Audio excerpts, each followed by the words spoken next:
ESPN Radio. Forward Aaron Neesmith is a game-time decision with a sprained right ankle sustained in Sunday's loss in Game 3. Neesmith has started all 13 games for Indiana this postseason, averaging 15 points, 6 rebounds. He's also been the primary defender on New York guard Jalen Brunson. Pacers lead the series 2-1.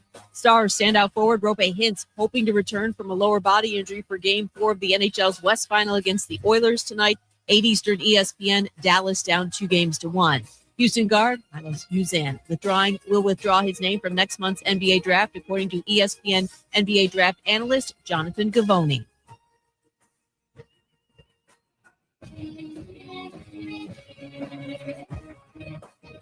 By now, you know about Eagle Masonry and Insulation, and maybe you know that Eagle also does landscaping and dirt work. But how about after paint work? Shower doors, shelving, and mirrors, all taken care of by Eagle, the same Eagle that takes care of all your masonry, insulation, and landscaping needs. Eagle brings the same level of expertise to all these disciplines, and they're ready to provide you with a free quote. The website is the same, insulatewitheagle.com, as is the phone number, 256-755-1556. Give them a call and see what Eagle can do for you. Eagle saves you time. Eagle saves you money.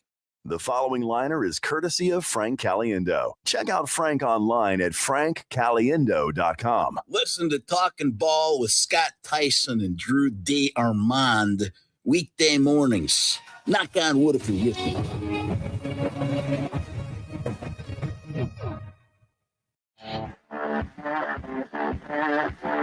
Joe Hunk, John Abraham, 256-576-4977. Welcome to the Blitz. Raise your hand if it felt like the weekend only lasted a day and a half. I'm going to raise my hand because that's exactly how it felt. Welcome back, everybody. Two Blitz, John Abraham, Joe Hunk. 2 hours straight of sports talk, goofs and gaffs, and a whole lot of recap to get in. We missed out on 3 days straight of some spectacular sports, including some racetracks, which, Joe, I know. You said spectacular. Spectacular, Joe. I don't know what your problem is about racing, but this was one hell of a weekend when it comes to racing. I'll hold off on that until the second segment. We had a lot of SEC baseball, a lot of college baseball, a lot of stick and ball to get into today. And on top of that, my camera's a little bit off. Let me fix that first. Yeah.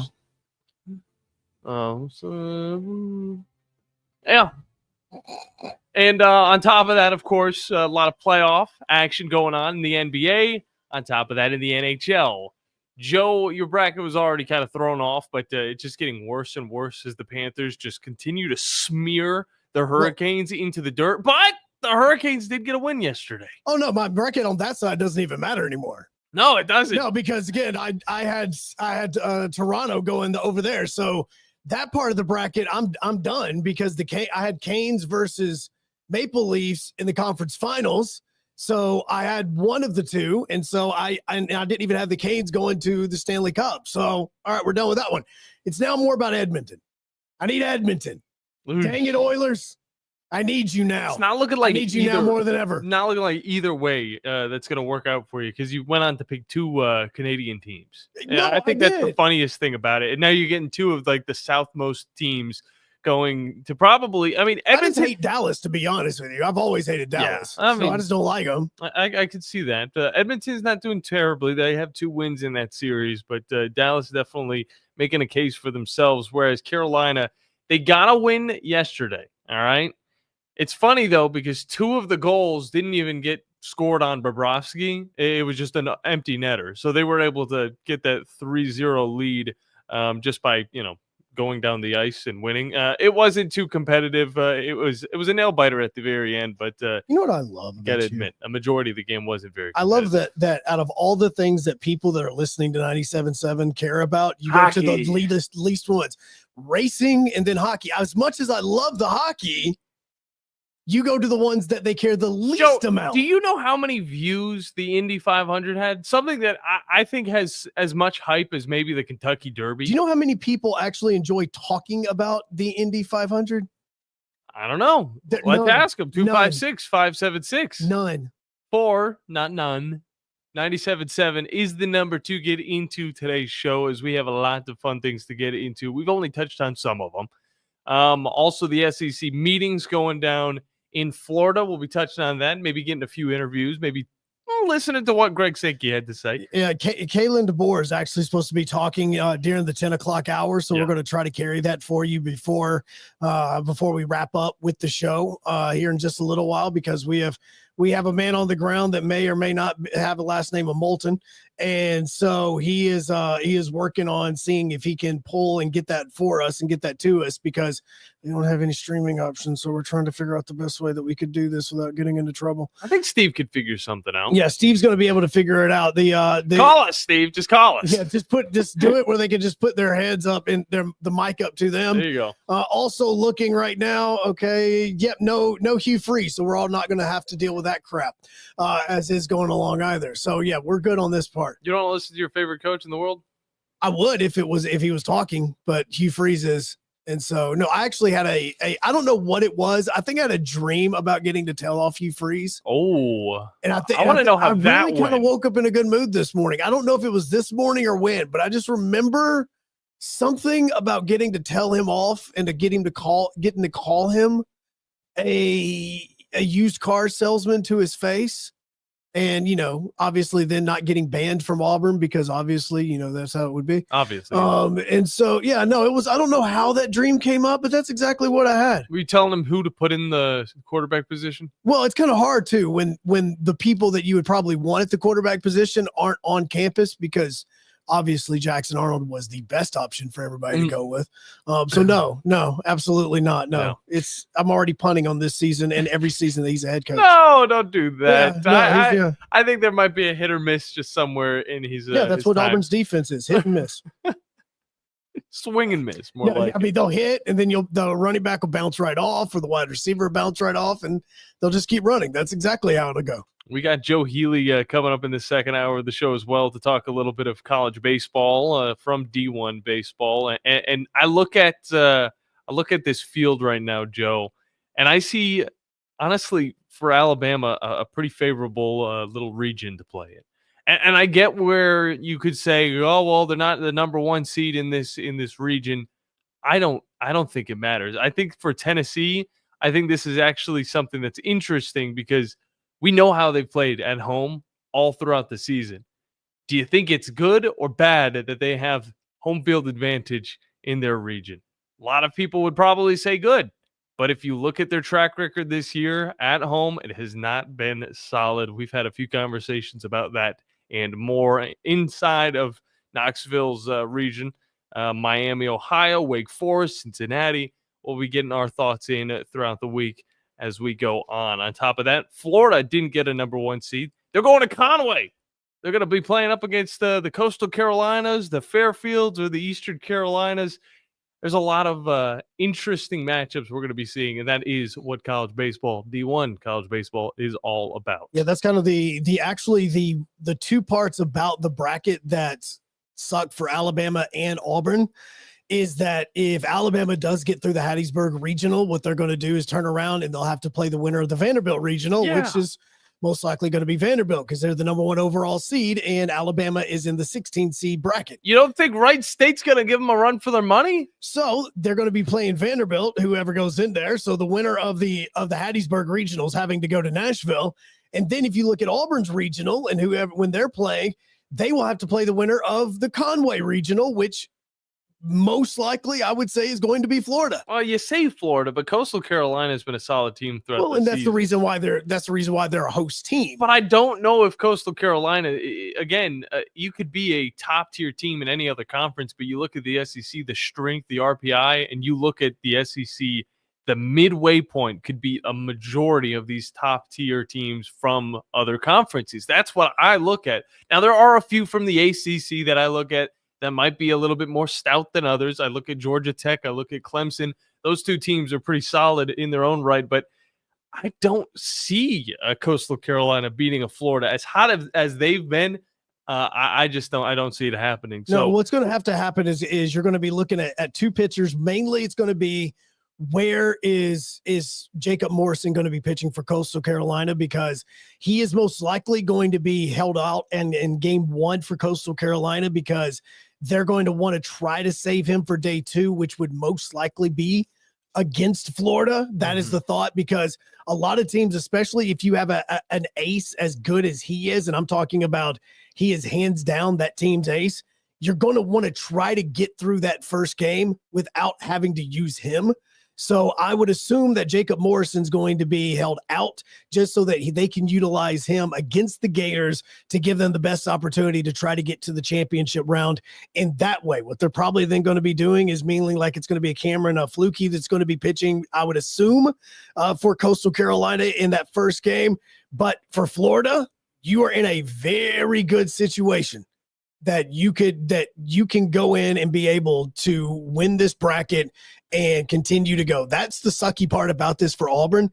As good as this team has been throughout this season, even though we haven't focused as much on them because everybody talks about Florida, then Alabama, and then we talked about Vanderbilt and Tennessee. Like there was never the moment where we're going, focus on Auburn. And so this team at one point in time wasn't even like really ranked. And then they come in and they're now like one of the number 3 seeds in the entire tournament. So it should be a good bracket for them because they're going to be playing Coastal Carolina, or the winner of Coastal Carolina. The problem is that Florida's sitting in that bracket, and Florida's one of the hottest teams in the SEC. No doubt about it. I look at some other regional matchups that are going on as well. North Carolina, of course, going to be hosting Chapel Hill. Oklahoma is one of those teams that I don't know could get by to move on, and even if they do, they wouldn't be facing any SEC teams in the next region. So in the next part of the tournament. So you could see them face off possibly against Oregon, Utah Valley, Arizona, or Cal Poly. The other people who join in, the other teams in Chapel Hill, Nebraska, one of the few Big Ten teams. I mean, we just talked about Oregon as well, but one of the few Big Ten teams that I can think back to the beginning of my life and say, oh, that's a Big Ten team. Oregon, I still look at it, oh, there's 2 Pac-12 teams in that Eugene area. And then you got Holy Cross. I was going to say, who's Holy Cross? Is she a good pitcher? Holy Cross. Is she that good of a pitcher?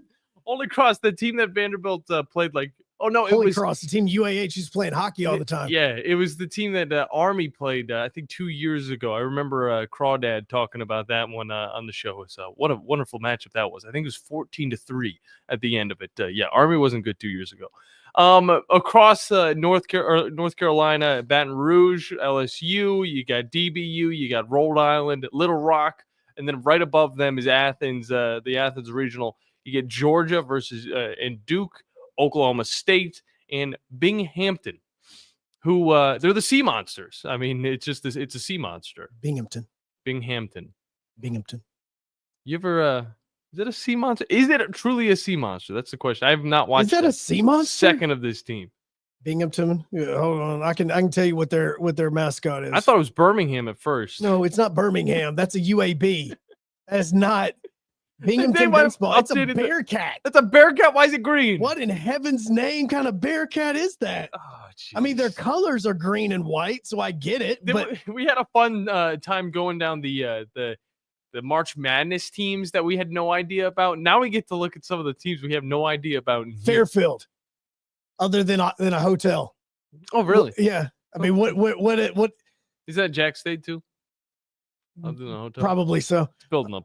Utah Valley. Mm-hmm. Have no clue. I'm assuming that's a Wolverine? What the heck is that? Looks like another Bearcat. It does look like another Bearcat. They're all Bearcats. All Bearcats? What the heck? Well, Kentucky's there. Yeah, I mean, it's all of those are this. Now, there are a lot of SEC teams that kind of gotten, I'll say, the raw end of the deal when it comes to their brackets, because I automatically look at, not saying that Tennessee's automatically going to win their bracket in Knoxville, because you automatically assume that the host team is going to win it, which is not always the case. But if they win that, they're most likely going to have to play Arkansas back in Fayetteville, where they just got dominated like 2 weeks ago. Like, those are some of the ones, as far as the teams that are within our listening area that we care about, between Alabama, Auburn, and Tennessee. Your bracket, as far as looking and seeing who's going to make it, is so outlandish that there is no way that you think that's going to happen unless somebody steps up and starts having a really good postseason, which at the moment could be with Tennessee, that for some reason when they get into the postseason, everything just kind of changes for them. Don't know why that's the case. It's Tony Vitello, but Auburn's the same way. They would most likely have to play Florida. Alabama, if they win, they're most likely going to have to play Vanderbilt. Like, trying to see the path that some of these SEC teams have to going to Omaha and making it. Ole Miss and Georgia, if both of them make it to the super regionals and have to play each other, you look at Georgia being the better team, but Ole Miss at one point in team was the hottest team until their outfielders decided they wanted to have a collision with each other. That was better than any collision that you'll ever see in NASCAR. Wait. Stop throwing shade towards NASCAR. I can't throw shade towards a sport that never has shade over it. There's no trees around They these tracks. started at 5:00 this weekend, and it was shady the whole way through. It was the third motorsport event of the day that was like huge. All right, Joe, I don't want to hear it. Okay. Stop throwing shade towards NASCAR. I got a lot to talk about. Be for real though. How gnarly was that hit between those two outfielders? That was gruesome. I mean, how gnarly was that? You don't show Full that speed. You don't show that to anybody without them going, ooh, like. And one of them stayed in. One of the players stayed in and kept playing. It wasn't the one I expected. Was it the one that was laying on the ground? They were both laying on the ground. Well, one of them got up and got the ball. One of them took a shoulder to the chest. The other one, I mean, it was gnarly. But that's the SEC tournament. Like, Ole Miss and Texas A&M were both playing amazing. And then they just ran into two better teams. Like, that's what the SEC is. It sucks for Texas A&M because they were starting to become kind of that Cinderella team. And then they get knocked out of the tournament. We're like, oh, that's kind of sad. I started in really kind of enjoying this story of Texas A&M trying to play well. And then of all teams to go on and win it. God bless him, man. Vanderbilt. Corbin, man, I swear. Between him and Vitello, one of those two is winning the tournament. I mean, like, every single year. I don't know why both of those schools just somehow get into the SEC championship and are able to win that tournament. But in Hoover, one of them does it. It feels like almost every single season. I mean, it truly does, especially when it is the last 4 seasons. Look, it was Tennessee, Vanderbilt, Tennessee, Vanderbilt. Well, look, and you're looking at the seeding of this going into the tournament. Vanderbilt was considered a 4 seed, which is where Auburn is sitting right now. As far as their regional is concerned, they were the number 4 overall seed nationally for a region. Winning the SEC championship sent them all the way to being the number 1 overall seed. Like, that was an amazing jump because of the teams that they beat. Between beating Tennessee, they also had to beat and outlast Texas in the tournament. Like, you're looking and seeing how these teams have been playing, and the jump that Vanderbilt took. This has set them up for a very, not say easy, but a much easier run to Omaha at the least, especially if they don't have to waste any pitching back in Nashville. Now, the problem with Vanderbilt is the last time they were kind of in a similar position like this, you mentioned Oregon a little while ago. It was Oregon that beat them in the regionals in Nashville to go to the super regionals. So Vanderbilt winning the SEC championship hasn't always worked in their favor, but this team used that tournament to get extremely hot. No doubt. And now they're going to be playing arguably the 4 quote unquote worst teams in the NCAA tournament, because that's kind of what you get in the regional if you're the number 1 overall seed. Yeah, we're going to have Joe Healy from D1 Baseball again to hop on with us, break down a little bit more of that. On top of that, you guys can join in on the conversation. What were you watching this Memorial Day weekend? Because it's all about remembering why we're able to watch that, all those amazing sports. And again, just a shout out to everybody who was involved with our military or even paid the greatest sacrifice. So again, a lot of love, a lot of respect, a lot of honoring to be done this past weekend and every single day. But we'll hop into a break. When we get back, Joe, it truly was the greatest weekend in motorsports. Yeah, the SEC spring meetings kicked off. And the SEC meetings kicked off. Steve's down there. Wes is down there. Yeah. The drive is back tonight, so look forward to that. But like the first time in a month. We're going to be getting into some college football as well. On the other side, here on the Blitz on 97.7 ESPN, ESPN Winchester, and WZZN TV. When the biggest names in aerospace, financial services, and electronics needed office and manufacturing space in Huntsville, they called Samples Properties, and they've been doing it for over 40 years. When Huntsville first began to grow, so did Samples Properties. You can trust your business to Samples Properties and their deep knowledge of the commercial real estate market in Huntsville and Madison. When you're in the market for commercial real estate and you need a partner who knows how to make your plans come together, Samples Properties can guide you through all the legal, financial, and regulatory hurdles. And if you just need office space to start or grow your business, Samples Properties is the call you need to make. Go to samplesproperties.com to see the impressive list of clients that have profited from the knowledge and integrity of Samples Properties. For commercial real estate development and consultation, trust your business to Samples Properties, with offices on Madison Street in downtown Huntsville. Samplesproperties.com. Hi, folks. Bobby White back again for Woody Anderson Ford, inviting you to come test drive any one of our over 100 F-150s. From rock-solid, dependable work trucks to our state-of-the-art Platinum Series, we've got an F-150 for you. Test drive one today, and you'll understand why the F-150 is the best-selling truck in America, going on 48 years in a row. Just as successful offenses and defenses are built on teamwork, Woody Anderson Ford is powered by our people. Our sales and service teams are well-trained to save you time and money. And because we want your business again and again, no one will work harder to earn it. Our mobile service teams come to your home or business for oil changes, brake work, tire rotations, and more. And the great thing is you don't pay extra for it. We come to you with mobile service at no extra charge. Proud to be local, family-owned, and at your service for over 62 years. Woody Anderson Ford, Alabama's F-150 Superstore. Are you tired of power outages disrupting your life? It's time for a Generac standby generator from Current Electrical. Storms may rage outside, but inside your family's powered up. So why choose Current Electrical for your generator needs? 1, we offer a wide range of models to suit every budgeted energy requirement. 2, our project managers handle every step of the process: power, gas, permitting, and inspections. 3, our certified technicians install your generator with precision, ensuring peace of mind. Don't wait for the next blackout. Call 256-880-1880 or visit us online at jetsuperstore.com. The new favorite place for delicious Mexican food is Coralejos Mexican Grill in Huntsville. Check out their reviews on Facebook and you'll see what people are raving about. Enjoy drink specials all day, Monday through Thursday, like house margaritas for $3.99 and 12-ounce drafts for $2. Even vegan-friendly entrees on Monday starting at $5. Coralejos Mexican Grill, 1658 Old Monrovia Road in Huntsville. Follow them on Facebook and Instagram to stay updated on their specials.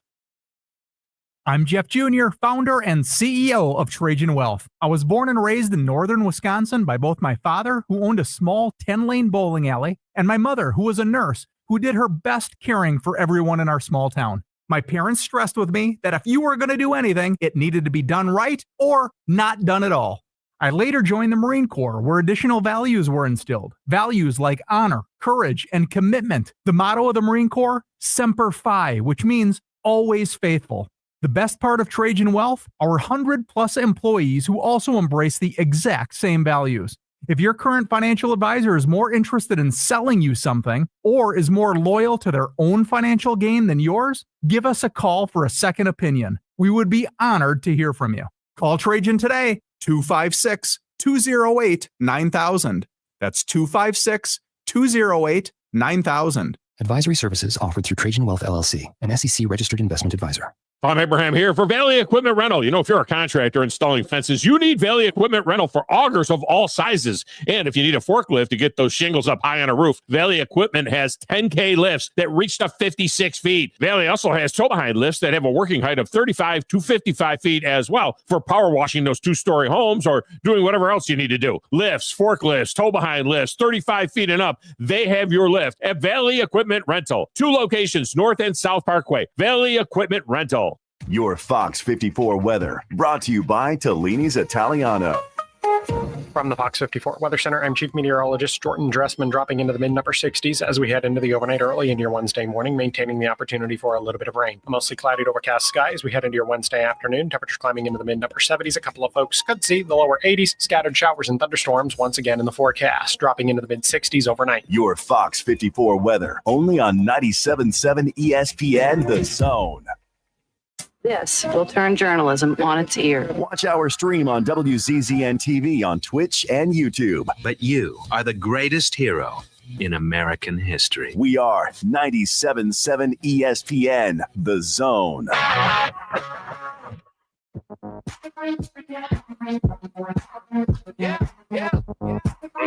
going to pull a Scott where I tell you the weather.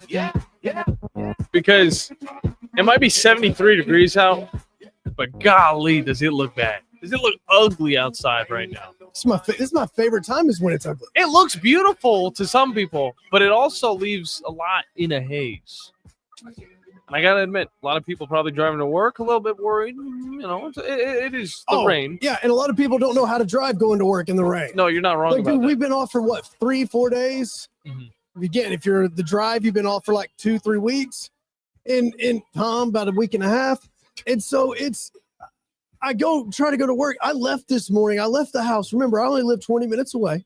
And I've been obviously dealing with construction. And so me and Pulaski Pike have become BFFs. How's it looking down there, by the way? Mae Jemison's really cool. I got to pass it every single day now. Yeah, I Take do. a little detour. Every single day I get to pass Mae Jemison. And so today, just leaving, I left at 7:10. I did not walk into this room being the studio, until about 8:30. 2 different accidents. The university, or not right after university, was blocked because there was an accident that had the parkway down to one lane. Mm-hmm. Just think about how wide the parkway is. It's not wide one enough. lane. It's not wide enough. No. And so every single little bit of organization that we are supposed to, and what we are going to be having normally throughout this break, is probably going to be changing. Oh, no, yeah, you go ahead, because I do this every single time. All right. Now, I did this in Montgomery with the little man that's over sitting in the other chair. And I am going to do it now. Come here. The whole family affair. Come here. Come here. There she is. There's my little girl. She's just looking around right now. She probably don't want to speak, which would be kind of, depressing right now. But this is Murphy Joe. You can see her on WZZN TV, no matter where you are listening and or watching. And so this is her little debut on camera. How are you? You want to say hi? Nope. She is staring at the wall. Moulton, she loves what you've done with the room. Loves what She does is with this place. staring at this room. Yeah? Hi. You want to talk? Yeah. That's what she does with me a lot. That's it right there. That's what Joe does whenever we talk Auburn. I do. Or NASCAR.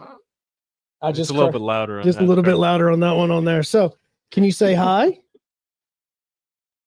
She's got that pucker face. She's got the pucker face going. There we go. Okay, I'm going to hand her over now, but I at least wanted for her to make her little debut. Glad you got to make it a debut. She will be a month old tomorrow. A month old tomorrow. No, you can't see her face because it won't turn. There we go. Look right there. Look right there. There we go. Hi. She looks like that. What was that? Was that Meemac? What was that movie?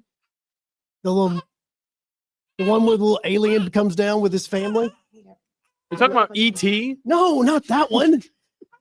It was almost like it came out around the same time as E.T. Like, you know how those movies will happen at the same time, like Deep Impact and Armageddon? Like they all have, like they're the exact same movie, but they come out like within a month of each other or even close to the exact same time. Yeah, there's a few movies that there come was to one mind. about an alien. God, I cannot remember what it is. An alien comes down and it's a little baby alien, like a little kid, and he becomes friends with another little kid, and they try to get him back to his parents. Are we talking about, does he have like tentacles all over him? He's an alien. Well, yeah, but like some tentacles, alien baby? No, wait, that's a different movie altogether. I'm trying to remember what the movie is. It's an 80s movie. Chest burster. I don't know. Is that a crossbred? I'm looking at all these different freaking Xenomorph. Cannot remember. Mac and me. Mac and me. Mac and me. Mac and me. That was the name of it. Mac and Me. That was the face that she was just making on the screen. She had a little pucker face going on with the Mac and Me face. You never saw Mac and Me. It's okay. It's literally like people I think consider it like a cult classic type movie.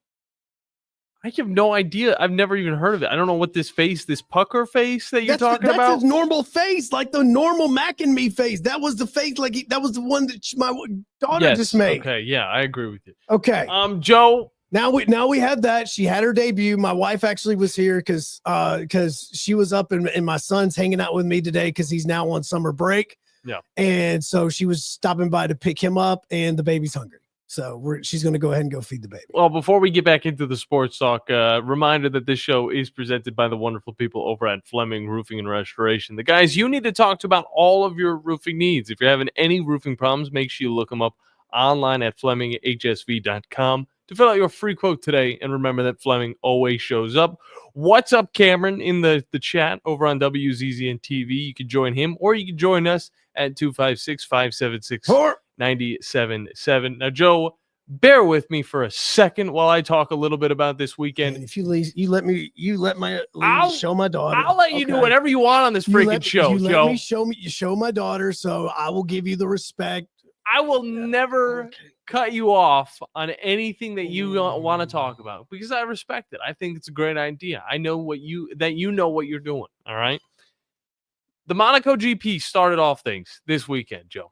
All right. The day of Sunday. And it started at 8:00 in the morning. All right. This is F1. I might not dabble as much into F1 because I'm not getting up super early to watch all of these races. They are fun. I've seen it before. Lando Norris takes this one. It's pretty unceremonious. It just kind of happens. And then it's like, oh, okay. But the Indy 500, always on Memorial Day weekend. We got to see that. A lot of crashes for whatever reason in the pit box. Just cars, bursted in fire. I don't know. Just it was left and right. We also got to see a little bit of karma right out the gates, and I feel so bad for the racer who, was actually a part of this. But right out the gates, one of the Penske drivers, before the race even goes green, crashes into a freaking wall. And you just see him tear it up. He's crying. He didn't even get to race in this. I believe it wasn't Seth. It was just one of the McLaughlins for Penske's team. So there was the little bit of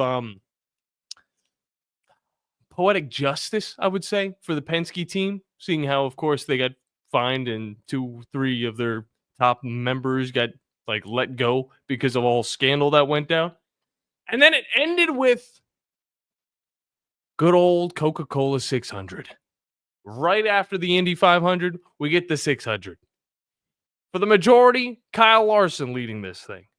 Then it switches over to William Byron. Two of these guys pretty much control NASCAR right now. And then there was a little bit of back and forth between a guy like William Byron and Denny Hamlin, a guy that owned the sport 10 years ago. Still doing very good. He's an owner now. And it comes down to Watermelon Man himself. Well, he's going. Ross Chastain coming on the last few laps to get the win. It wasn't boring. It was long. There were 4 stages. It was different. But at the end of the day, if you are a motorsports fan, you're getting your filling and more. I thought that the Indy 500 was all right. But the Coca-Cola 600, every single time I watch this, I turn it on, I enjoy it. Charlotte's a wonderful little area. And Kyle Larson, I feel for him. He tried to do the double, both the Indianapolis 500 and also the Coca-Cola 600. He DNF'd in both of them. Tragic. It's a tough sport to do it in. So I'll give him some props for it. But it was a wonderful weekend, Joe. In motorsports. In baseball, you got what you got. Down in Florida, you're getting Greg Sankey really going after everybody except for the Big Ten. Okay, good. Now we can talk about something we care about. There's a transition. Yeah. All right. Thank you. Okay. Whew. All right. I took a little bit of break, got my voice back. We're good to go. Let John do whatever that was. 256-576 4977. He wasn't going to really doing it because nobody cares about what John's talking about. But what we do care about is the fact that the SEC spring meetings are taking place. Now, normally the most important thing about the SEC spring meetings is the check. You ever remember Jim Carrey's How the Grinch Stole Christmas? So I was told there was a check. Is there a check? That's all that Texas and Oklahoma have showed up for. They're like, hey, you brought us to this event. That's great. We can talk about this other stuff. I hear there's a check. Is there a check? Because we need to know about this check. Where's the check at? The check is what we're going to find out about on the last day, is how much money the SEC is bringing in when it comes to the television rights and spreading it out over 16 teams and all this. We'll find out at this. But at the same time, spring meetings are becoming just a little bit bigger now, because you are starting to have more and more people pay attention to it, because especially where with the SEC, this is kind of where we start to get everybody on the same page. I mean, we could kind of do it over a Zoom meeting, but we have everybody all in one room. I mean, everybody is there outside of the coaches that are still actually coaching in their sports right now. So it's not just the athletic directors, it's presidents, it's all these people, coaches, everything. It's not just football coaches. We're talking basketball, softball, all these coaches that we're talking about are there. But Commissioner Sankey opened this up. Now, John, for you, as you look at what would be some of the big topics that you think the SEC need to be talking about over the course of this week that they're going to be down in Destin. And I said Destin, not Dothan, because I almost screwed up every other time and said Dothan. You did that like last year. I did. I kept calling it Dothan. And I'm like, they're at the beach. I was like, well, maybe there's a beach street. I don't know. That maybe that's where they're at. It's some like 2-lane road in the middle of Dothan, because everybody wants to go to Dothan. I feel like a lot of it's going to be on name, image, likeness. The limiting that's coming with that, what the NCAA is going to do, what the SEC is going to do separate to the NCAA, because, of course, they're done waiting. They don't want to wait any longer. On top of that, the revenue sharing from, of course, the ESPN to the SEC or CBS to all of these other conferences, trying to figure out really what that number is going to be, if it's going to change, if there's a way to change it moving forward, because then that would open up, well, the possibility for expansion with teams. That is the next point. Is there going to be any more expansion? Greg Sankey's probably going to say, we just added 2. We're not going to add another until it happens. So that's going to be the end of that. I'm excited to see what that's going to be. I'm excited to see any more talk between the Big Ten as well. Well, for me, I'm paying attention to the future of the college football playoff. Like, this is where Commissioner Sankey, obviously, he is very cerebral with everything that is kind of going on with the meetings with the college football playoff. But I think that he also wants to get all of the coaches and all the athletic directors together and to kind of go, okay, let's figure out what our plans are when it comes to a list of importance, A, B, C, and D. Like, we need to know this when we're going into this. And so for you, when you're saying the college football playoff is concerned, what is the most important thing, if you are a coach or an athletic director, that you would be looking at going into the college football playoff meetings, these meetings for the spring? How we can get more teams in. Okay, which is the format. 4-4-2. Are we getting how many automatic bids? How many, whatever it's going to be?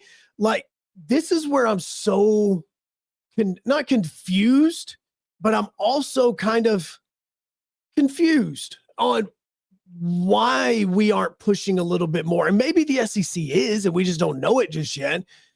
But let's be honest, the SEC and the Big Ten, they can kind of control a lot of this, yet they're trying to play nice with it at the same time. That's where I'm kind of confused on that, because the two biggest things that the SEC and the Big Ten have, which is going to be talked about this weekend, is what the check is, because the Big Ten is paying out their teams on a substantial amount of money because of their television rights, just like the SEC is. That's why teams are wanting to join the conference. But you also have players that are wanting to join the conference. You're wanting, teams, when you look at the best teams across college football, they are going to be either in the Big Ten or the SEC. So why aren't you pushing back on the table just a little bit more and saying, well, this is what we're going to do. I wouldn't even try and really push for a format that, of course, clearly favors the SEC and the Big Ten. I would think that the College Football Playoff Committee is going to have a say in the rankings throughout the entirety of the year. Why not make it more important for those college football playoff ratings all season long, instead of just whenever we get down to, of course, when the committee is really important when it comes to filling out the playoff bracket? Why not just do similar to what they're doing when it comes to the playoff and just get the best 16, the best 14, the best 12 teams in a row? If the SEC is good enough, the SEC will have teams up there. Okay, so the formatting thing was discussed yesterday when Commissioner Sankey spoke with the media. Here's what he had to say. So our athletics directors met 3 weeks ago, looked at a set of formats. We have interest in some. We're not committed to any particular format. I have, over time, talked about, hey, let's just have the fill-in-the-blank number best teams. That goes back to 2019, 2020 playoff expansion. I've reiterated that. I think our room has an interest in a different model. We'll see how that conversation manifests itself this week, and we'll look a little bit more deeply at different ideas, which will put me at some point in a better position to answer those questions. See, so this is what he's talking about now. You mentioned right before I went to that, you mentioned, well, why not just, they've kind of changed it to straight seating, but just have just all at large bids. No. Well, and it doesn't even have to be all. I mean, we could look at you get the best teams in, similar to what we're doing with the straight seating, and then maybe on that 16th spot or the spot before that, or just the highest team, that is a group of 5, group of 6, whatever you want to call it nowadays, that could be that team in. If they are up there, if they're close, if they are the 20th best team in the country, you put them at that 16th spot. You get them into the playoffs. So the question was asked about, at large bids. Why don't we just go with that altogether? And Commissioner Sankey had a very long answer about that. Really? Well, in our own room, I've had athletics directors tell me directly that we've given too much away to arrive at these political compromises, that we move teams from outside 12 in. And we've spoken about that before. How many of those compromises does it take? Last week, it took us a while to move beyond a model introduced in 21, early 21, when the conference alignments looked much different than they do now. And so part of, I think, the right conversation is about how do you continue to adapt? Football's not a static game, nor should it be.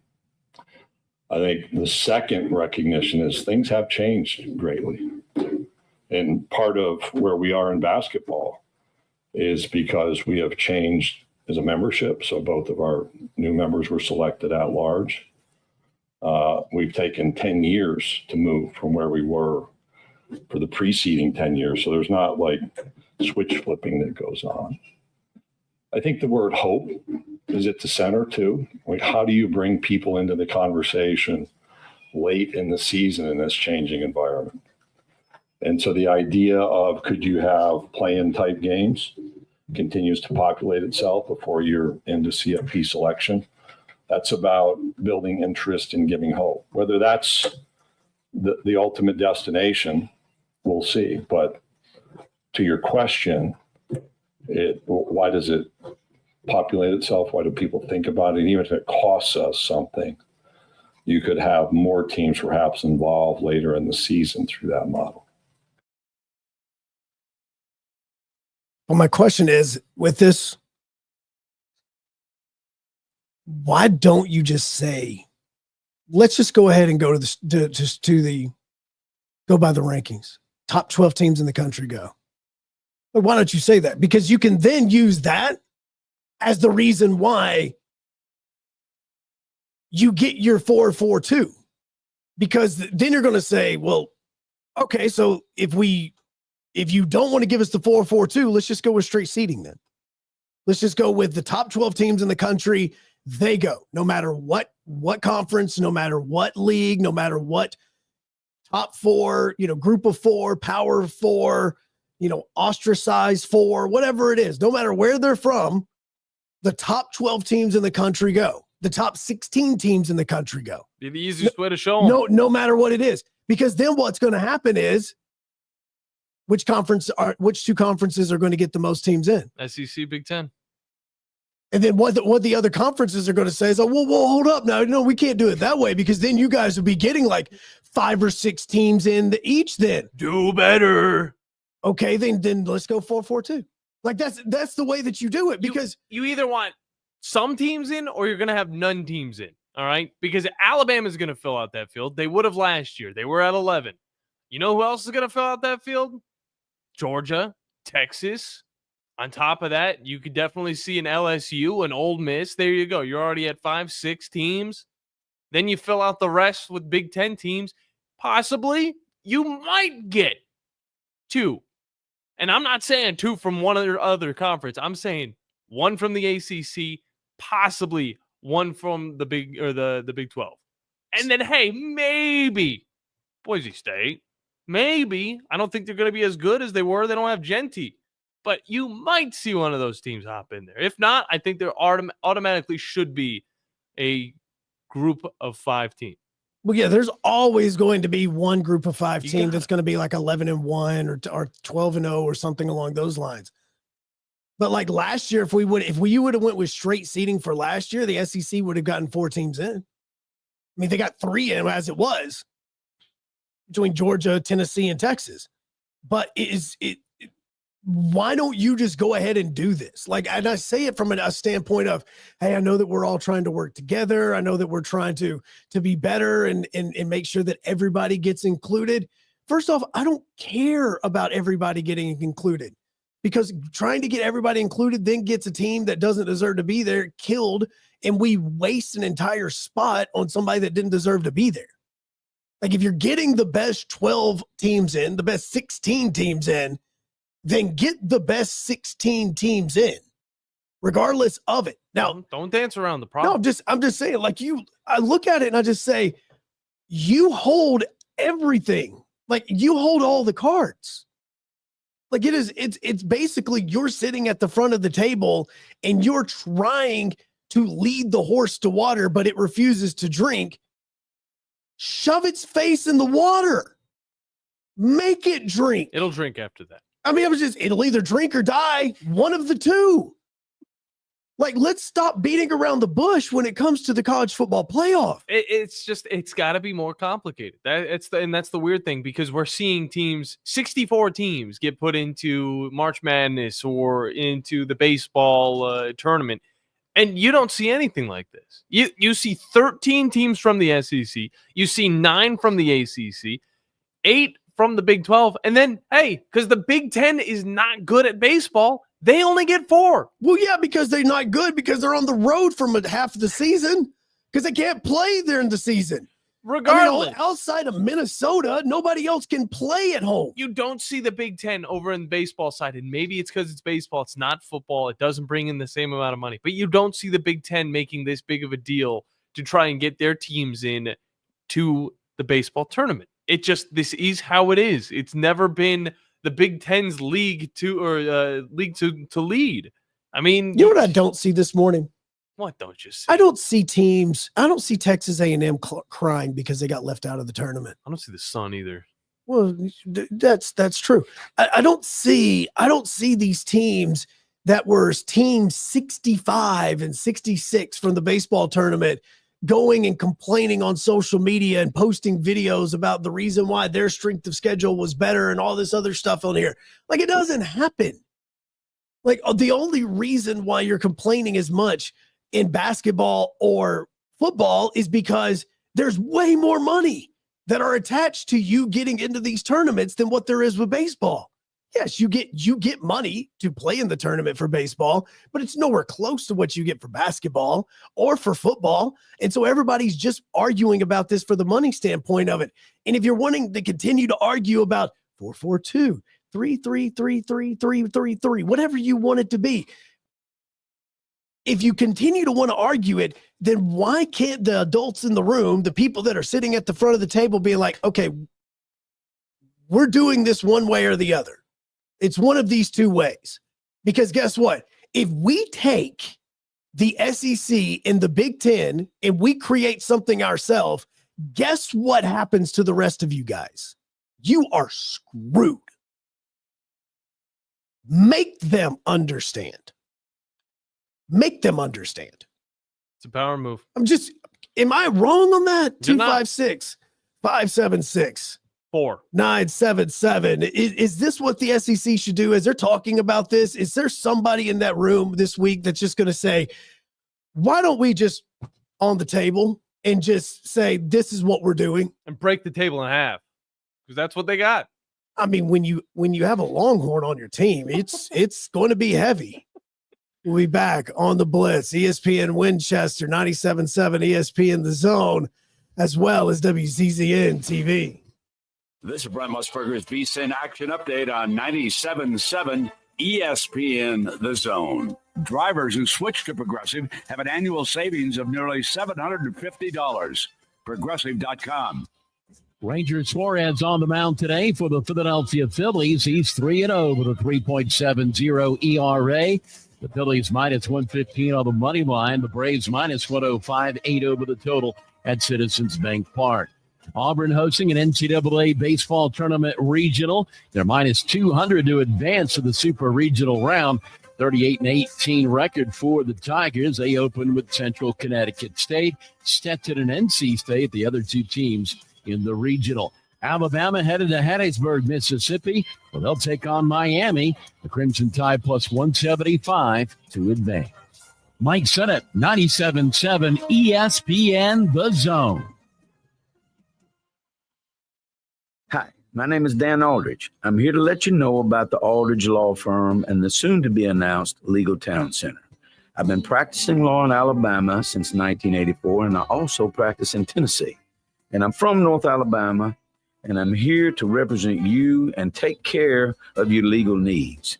For many of us, hiring an attorney is not high on the priority list and maybe a little scary, but it's something that we all need at some point. So by all means, do your homework. And if you need representation for car accident, wrongful death, medical malpractice, nursing home abuse, or estate planning, or any other matter, just give us a call at 256-534-3188, and you can email me at Dan, that is Dan at danaldridgelaw.com. Dan at danaldridgelaw.com. God bless America. No representation is made that the quality of legal services to be performed is greater than the quality of legal services performed by other lawyers. Hi, folks. Bobby White back again for Woody Anderson Ford, inviting you to come test drive any one of our over 100 F-150s. From rock-solid, dependable work trucks to our state-of-the-art Platinum Series, we've got an F-150 for you. Test drive one today, and you'll understand why the F-150 is the best-selling truck in America, going on 48 years in a row. Just as successful offenses and defenses are built on teamwork, Woody Anderson Ford is powered by our people. Our sales and service teams are well-trained to save you time and money. And because we want your business again and again, no one will work harder to earn it. Our mobile service teams come to your home or business for oil changes, brake work, tire rotations, and more. And the great thing is you don't pay extra for it. We come to you with mobile service at no extra charge. Proud to be local, family-owned, and at your service for over 62 years. Woody Anderson Ford, Alabama's F-150 Superstore. The state's largest orthopedic group is growing to meet the needs of the patients in our community. The Orthopedic Center has long been the most trusted name in orthopedics in North Alabama. So as our area continues on the fast track, so does the need for premier orthopedic care anywhere and anytime you need it. TOC is proud to announce the opening of our new locations in Albertville and Hampton Cove, along with the grand opening of our newest office in Decatur. These clinics will offer the same high-quality orthopedic care you have come to associate with TOC, with the convenience of being closer to home. As a patient, your time is your most precious asset, and we recognize that at TOC. That's why we are also proud to announce the opening of our urgent ortho clinics to handle those bumps and bruises that need prompt attention. These clinics are available to care for acute orthopedic injuries with no appointment necessary. With 38 physicians, 20 centers of excellence, and now more than a dozen locations to serve you, TOC will continue to be the name you turn to for the best orthopedic care at the right time. Visit our website at visittoc.com for more information. TOC, helping you live a better life. Listen to The Drive, live from the SEC Spring Meetings on 97.7 ESPN The Zone. The Drive at the SEC Spring Meetings is brought to you by Woody Anderson Ford, Alabama's F-150 Superstore, Berkshire Hathaway Home Services, Rise Real Estate, and Adams. We know great homes. Eagle Masonry and Insulation will save you money. Jacob Title, the place to call for all your closing needs. And by Fleming Roofing and Restoration, we show up. When you call most roofing companies, all you'll hear is, you need a new roof. Not when you call Fleming. At Fleming Roofing and Restoration, we're focused on your needs, whether it's an easy repair or a full roof replacement. Folks around here have trusted Fleming since 1965 for all their residential and commercial roofing needs. And as the area's storm damage experts, Fleming knows all the ins and outs of the insurance claims process. Log on FlemingHSV.com to schedule your free estimate today. Fleming Roofing and Restoration. We show up. Rocket City, for air that's cool and clean, contact Sensa Green Heating, Cooling, and Insulation. Get HVAC smart with Professor Green. All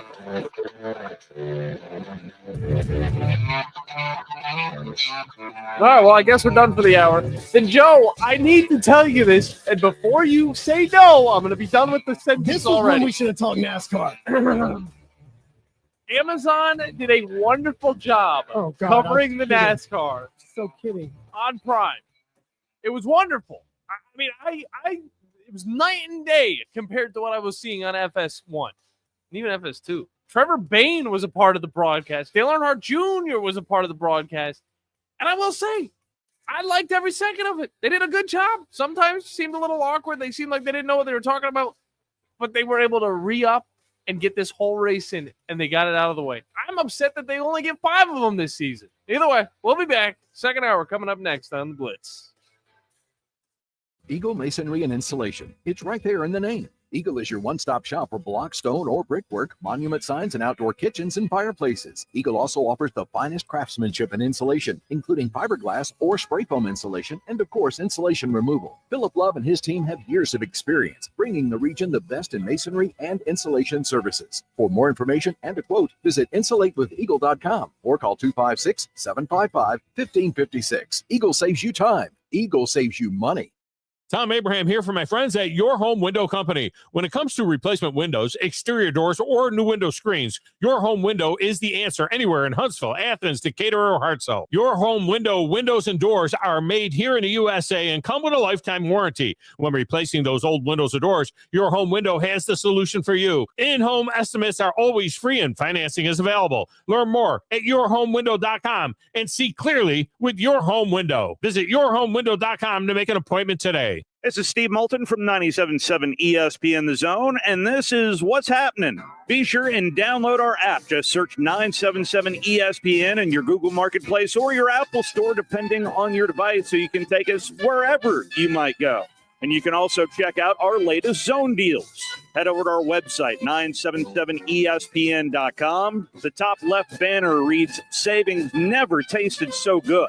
Click on that, then enter in the big zone deal store for half-off zone deals of Lawler's Barbecue, Sea Salt, Carrabba's Italian Grill, Bubby's Diner, Corlejos Mexican Grill, Bad Daddy's Burger Bar, Divergence, Full Moon Barbecue, Bigfoot Little Donuts, Hickory Store Barbecue, Good Company Cafe, Apple Lane Farms, the Decatur location, and rounds of golf at Cherokee Ridge Golf Course and Gunter's Landing. And that's what's happening.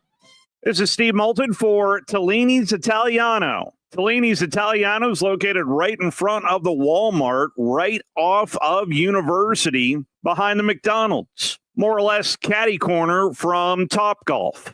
It's one of my favorite places to go to, and if you go there, you know what I'm talking about. If you haven't, you need to try the baked spaghetti, add a meatball. Also try the baked ziti with meat sauce, add sausage. You'll thank me. Save room for some pizzas and paninis as well. And don't forget about dessert as well. The best cheesecake I have had here in North Alabama is at Tellini's Italiano. Find out for yourself today. That's Tellini's Italiano, right off of University Drive in front of the Walmart. Located online at Tellinis.com. That's TELLINIS.com. Let's get some Tellini's tonight. This is Brent Musburger's VSIN Action Update on 97.7 ESPN The Zone. Drivers who switch to Progressive have an annual savings of nearly $750. Progressive.com. Ranger Suarez on the mound today for the Philadelphia Phillies. He's 3-0 with a 3.70 ERA. The Phillies minus 115 on the money line. The Braves minus 105, 8 over the total at Citizens Bank Park. Auburn hosting an NCAA baseball tournament regional. They're minus 200 to advance to the super regional round. 38-18 record for the Tigers. They open with Central Connecticut State, Stetson and NC State, the other two teams in the regional. Alabama headed to Hattiesburg, Mississippi. Well, they'll take on Miami. The Crimson Tide plus 175 to advance. Mike Sennett, 97.7 ESPN The Zone. Your Fox 54 weather brought to you by Tellini's Italiano. The mostly cloudy overcast sky this afternoon. Temperatures climbing into the mid and upper 80s. Scattered showers and thunderstorms once again in the forecast. Maintaining the opportunity for rain as we head into the overnight. Temperatures drop into the mid 60s. A mostly cloudy sky for your Wednesday. Temperatures climbing into the mid and upper 70s. Scattered showers and thunderstorms once again going to be in the forecast. I'm Chief Meteorologist Jordan Dressman on your home for ESPN Radio 97.7 ESPN The Zone. Your Fox 54 weather only on 97.7 ESPN The Zone. Log on today, 977ESPN.com.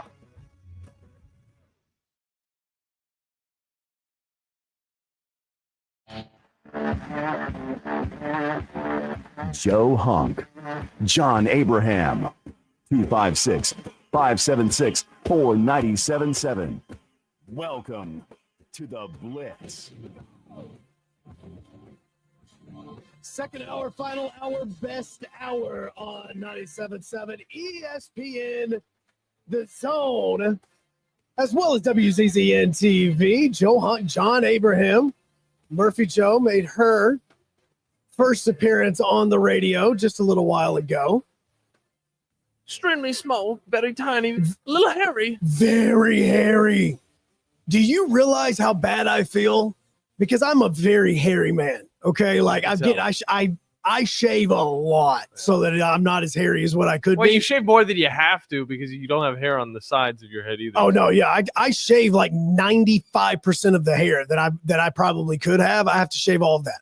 But I say that because my little man, I would have been totally okay if he was the hairy one, which he probably also will be hairy because he's already got hair on his legs and he's 6. So, he could be. No, seriously, he really does. No, seriously. Little white hairs? No, like dark hair. When's did the kid already hit puberty? I don't know. But like seriously, if you walk back, because he's sitting back there in the hallway right now because they're about to leave. If you go down and just look at his legs because he's wearing shorts, you can see the hair on the legs already. You're like, what? You're 6. So he may be hairy as well. But I didn't want my daughter to be hairy. She came out almost like Bigfoot. She got hair on the back. I mean, she seriously is like Bigfoot and Cousin It. Like it was the weirdest thing.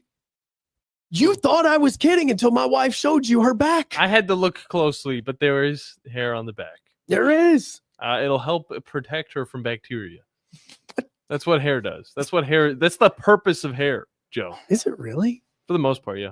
I never knew that. No. You can hop in on WZZN TV. Our chat is going there. Matthew says good morning.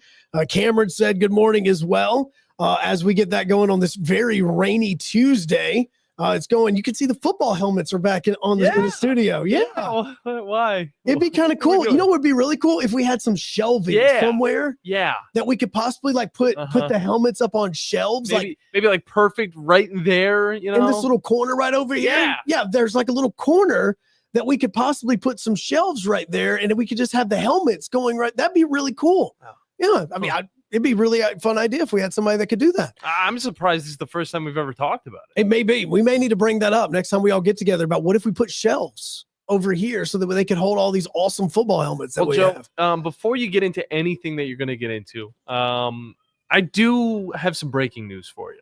If you've already told my daughter that this is about NASCAR, then I swear that's probably the reason she's crying. It's not NASCAR. It is genuinely breaking news that a lot of people would love to see, and they will be able to see because the college football 26 covers have reportedly been released. Take it with a grain of salt. I'm looking at the CFB home over on Facebook, and they popped up, and we got two very, very notable young men. You want to take any guesses? Well, I see the you image. Just pull it up? I have the image pulled up right now. And how do you feel about it? I'm going to let the people kind of sit and be like, who are they talking about?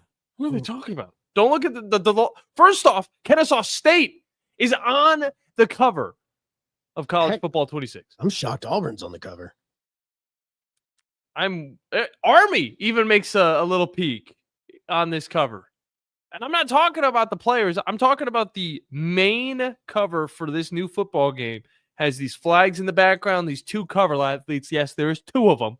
And then on the deluxe edition, it's like when the Avengers got all their buddies to help fight Thanos. College football, assemble. Could you say Thanos in a more southern version?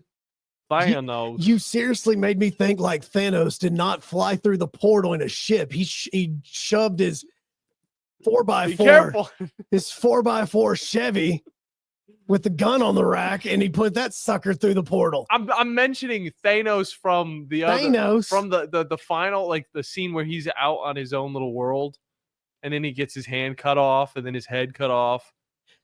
You know, Thor, he comes out of nowhere. He's got a farm. His glove is nothing but a contract, like yeah, you just get it from the shop. He's just like, I'll just put the rocks on this thing. Let's see what we can do here.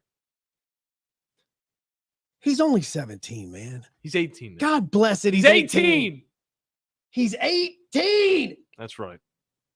That's right. He's only 18, man. You know, Ryan Williams. And also, do you know the other one's name? Yeah, it's Jeremiah Smith. He's a wide receiver for Ohio State. Yeah, pretty freaking good. I was honestly more consistent in my opinion. I also love the fact that here's the reason why they did it the way that they did is probably because they only got really two players on this, as far as the full reveal is going to be coming up on July 10th. But I love the fact that they went with all of these two particular players, because they said, you know what, last year we put like 40 players like on the front of this. So let's do 100. They're like, you know what? Half these guys may be entering the transfer portal before the cover is even off. So let's just go ahead and let's just do team flags. Let's go with that part of it. Have you seen the deluxe edition, Joe? I am looking for the deluxe edition. I have just found it. I see DJ Lagway in there. I say Jeremiah Love. Do you remember how? Look, guys, this is the thing, okay? Because everybody's in this thing. It's 2025. A random the one Boise State fan. There's literally. Well, look, it's 2025. Okay, and here's the deal. People made fun of the behind the scenes pictures because they all saw them at the Rose Bowl, and there's like, oh, look, there's only like 5 of them.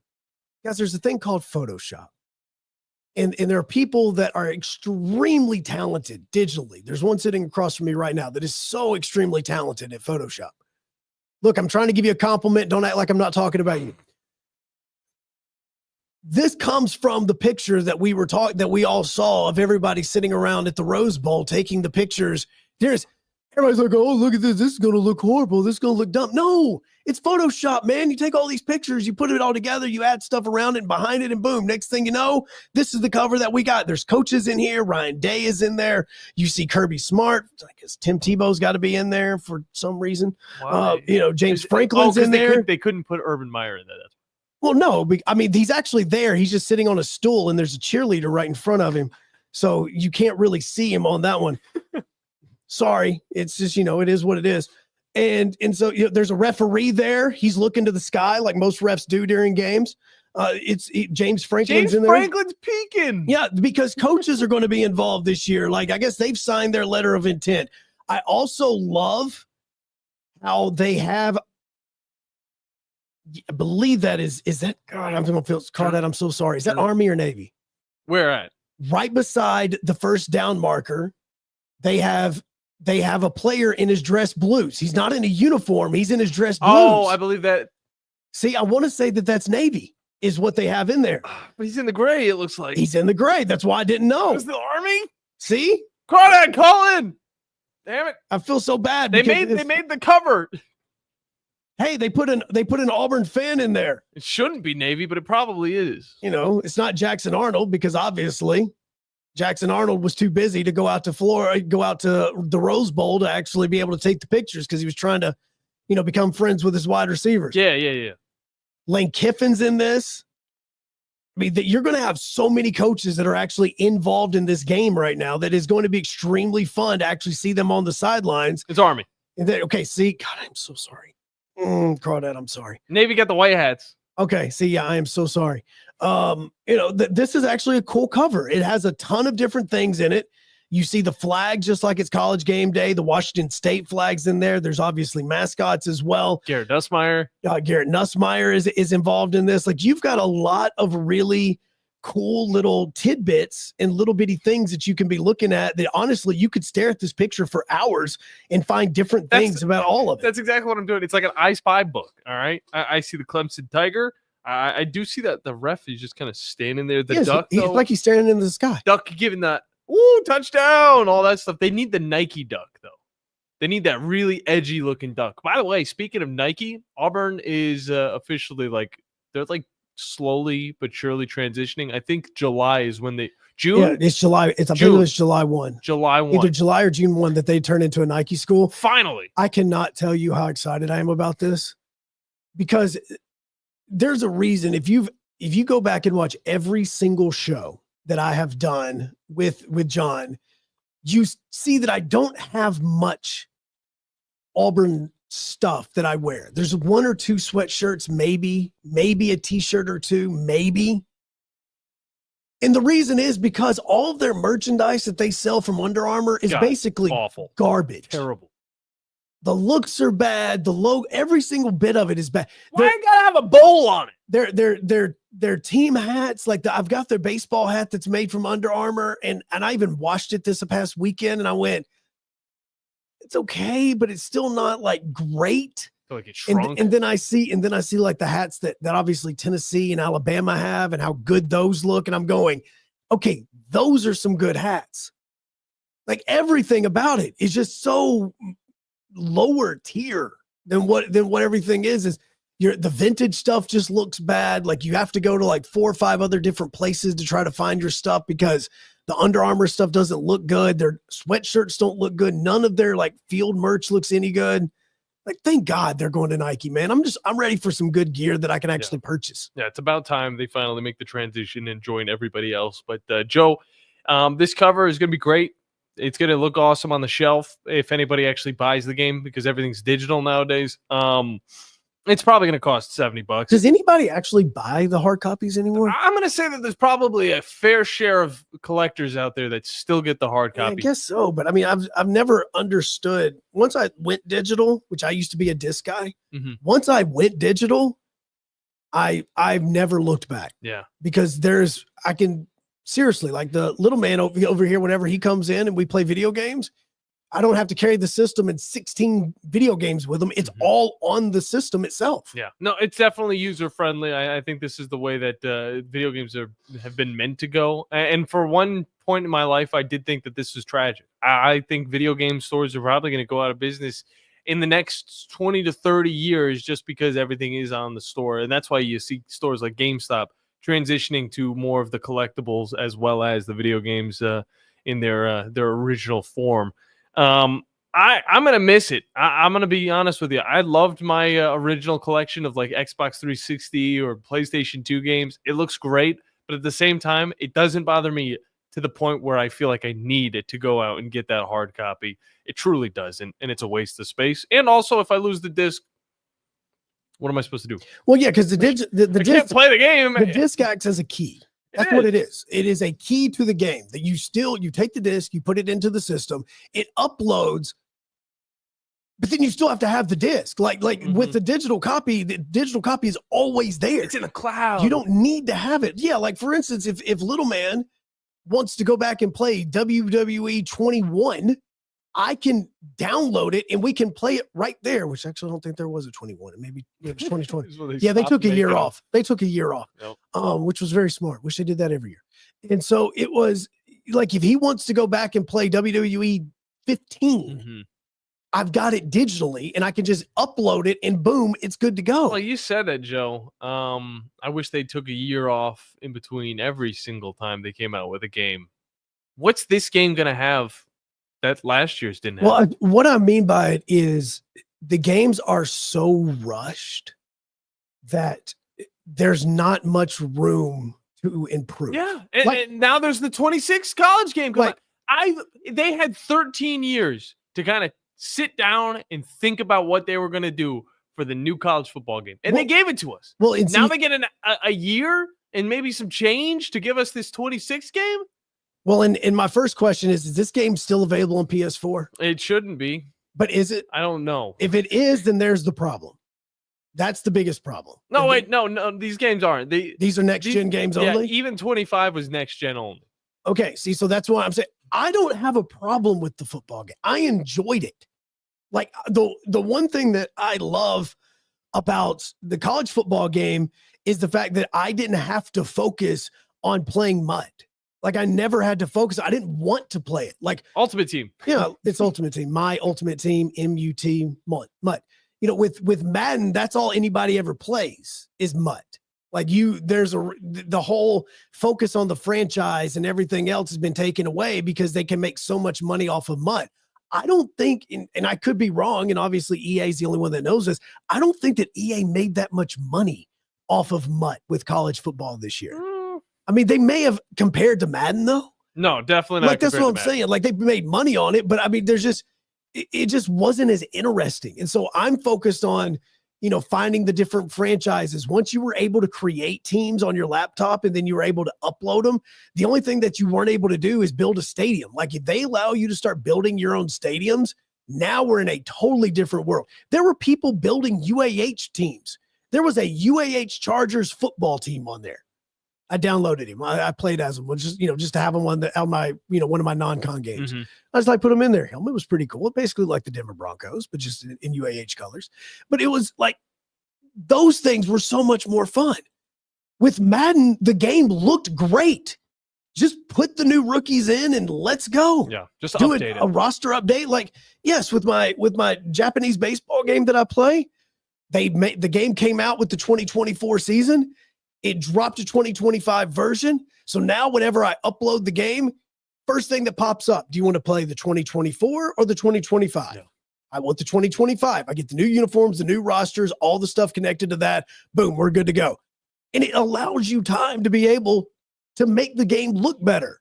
You don't need this game every single year. Oh, and it does look better. Oh, look, the college Japanese football know what they're doing. Oh, the Japanese game is seriously. Golly.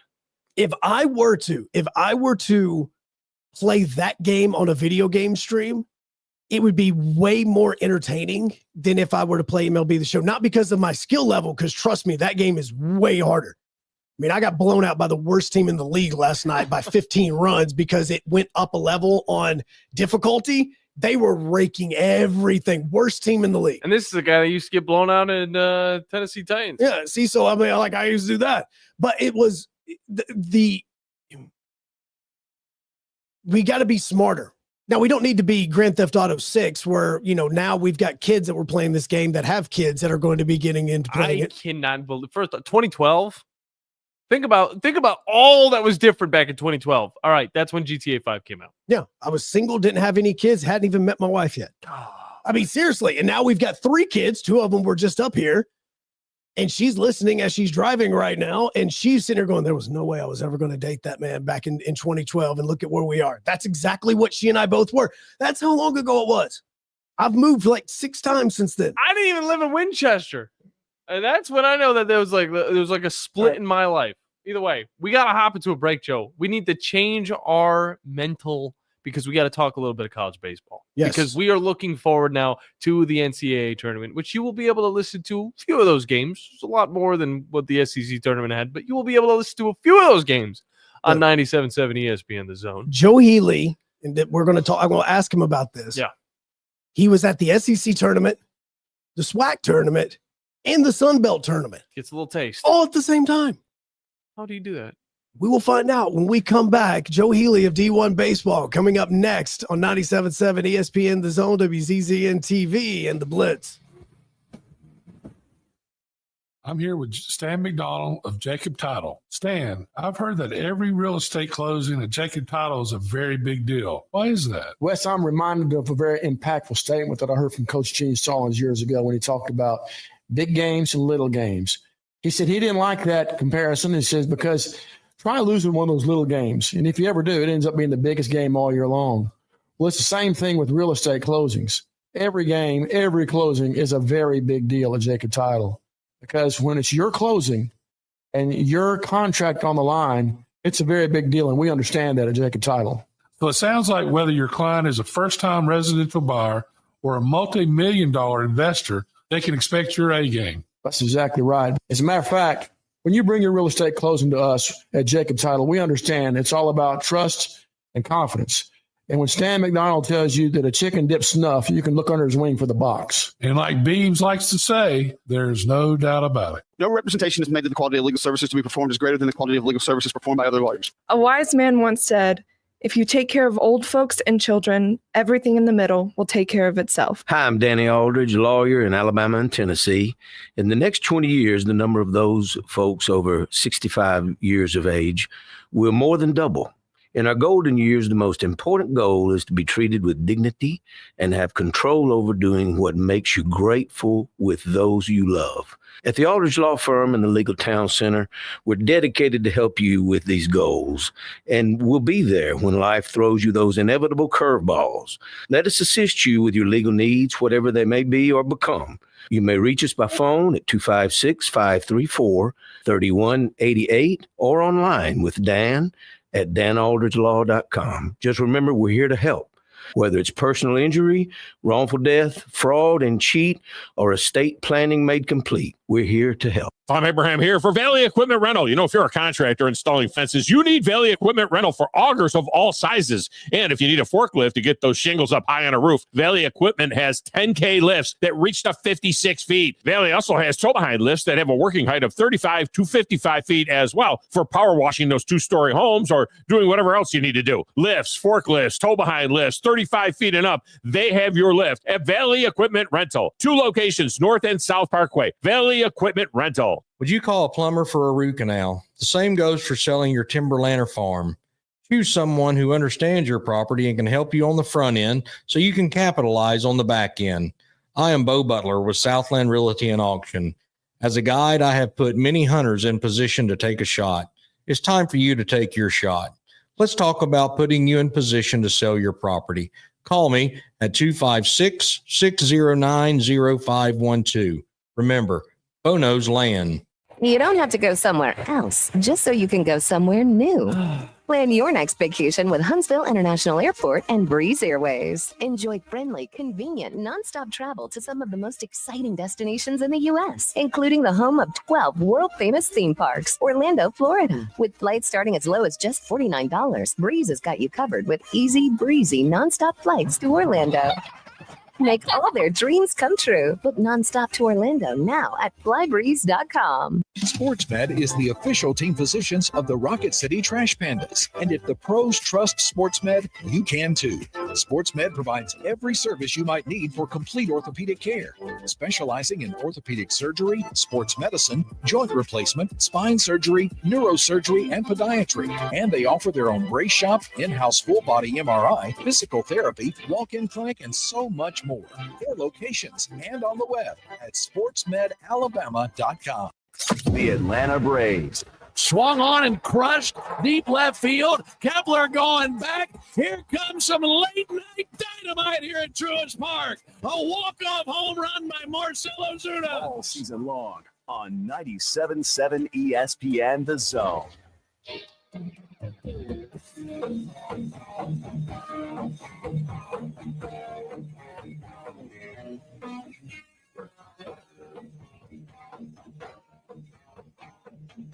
Coming up tonight, you are going to have an opportunity to enjoy a little bit of the Atlanta Braves after the drive, as the Braves are up in Philly taking on the Phillies, who currently lead the NL East, and the Braves have lost 5 of their last 7, but that's not important.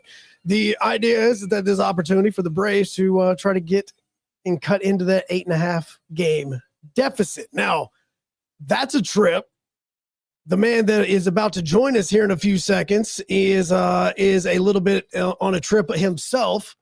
But before I even ask him about this, Joe Healy of D1 Baseball joins us. Joe, do you realize that there is a Joe Healy in Australia as well? I guess that doesn't surprise me. But no, I guess I'm not aware of this specific Joe Healy. Because when I was trying to reach out to you yesterday, I tried an email that I thought was yours, and it is not. And so I sent I sent an email, and basically I just got back a reply of, "Hi, Joe. This is also Joe. But this is Joe Healy in Australia. I know that you're not trying to reach me to talk about the SEC baseball tournament. So I hope you find the one that you're trying to reach." Well, that sounds like the beginning of a fun buddy movie or something. Yeah. Like, you should keep this conversation going and really let's learn something about that Joe Healy. 'Cause he's probably a lot more interesting than I am. He's going to come over for Thanksgiving. Isn't that how it worked between that player and that random lady that just accidentally texted the wrong guy or something like that? Next thing you know, they've been going to Thanksgiving dinner together for like the last 10 years or something. Finally, we're gonna get Kangaroo Jack 3. Yeah, see, so yeah, I've got me a friend in Australia now. So I was like, well, I told him, I said, I appreciate you saying that, because you totally could have ran with it, and some guy from Australia could have hopped on trying to talk about this, and I mean, it would have been funny. But I'm also curious with you, how are you at all 3 of these tournaments that you were at? Because I mean, I know that for the SWAC and for the SEC baseball tournament, those are both in Birmingham, so that was a bit easier. Were you also driving to Montgomery for the Sun Belt? Like, how was that working?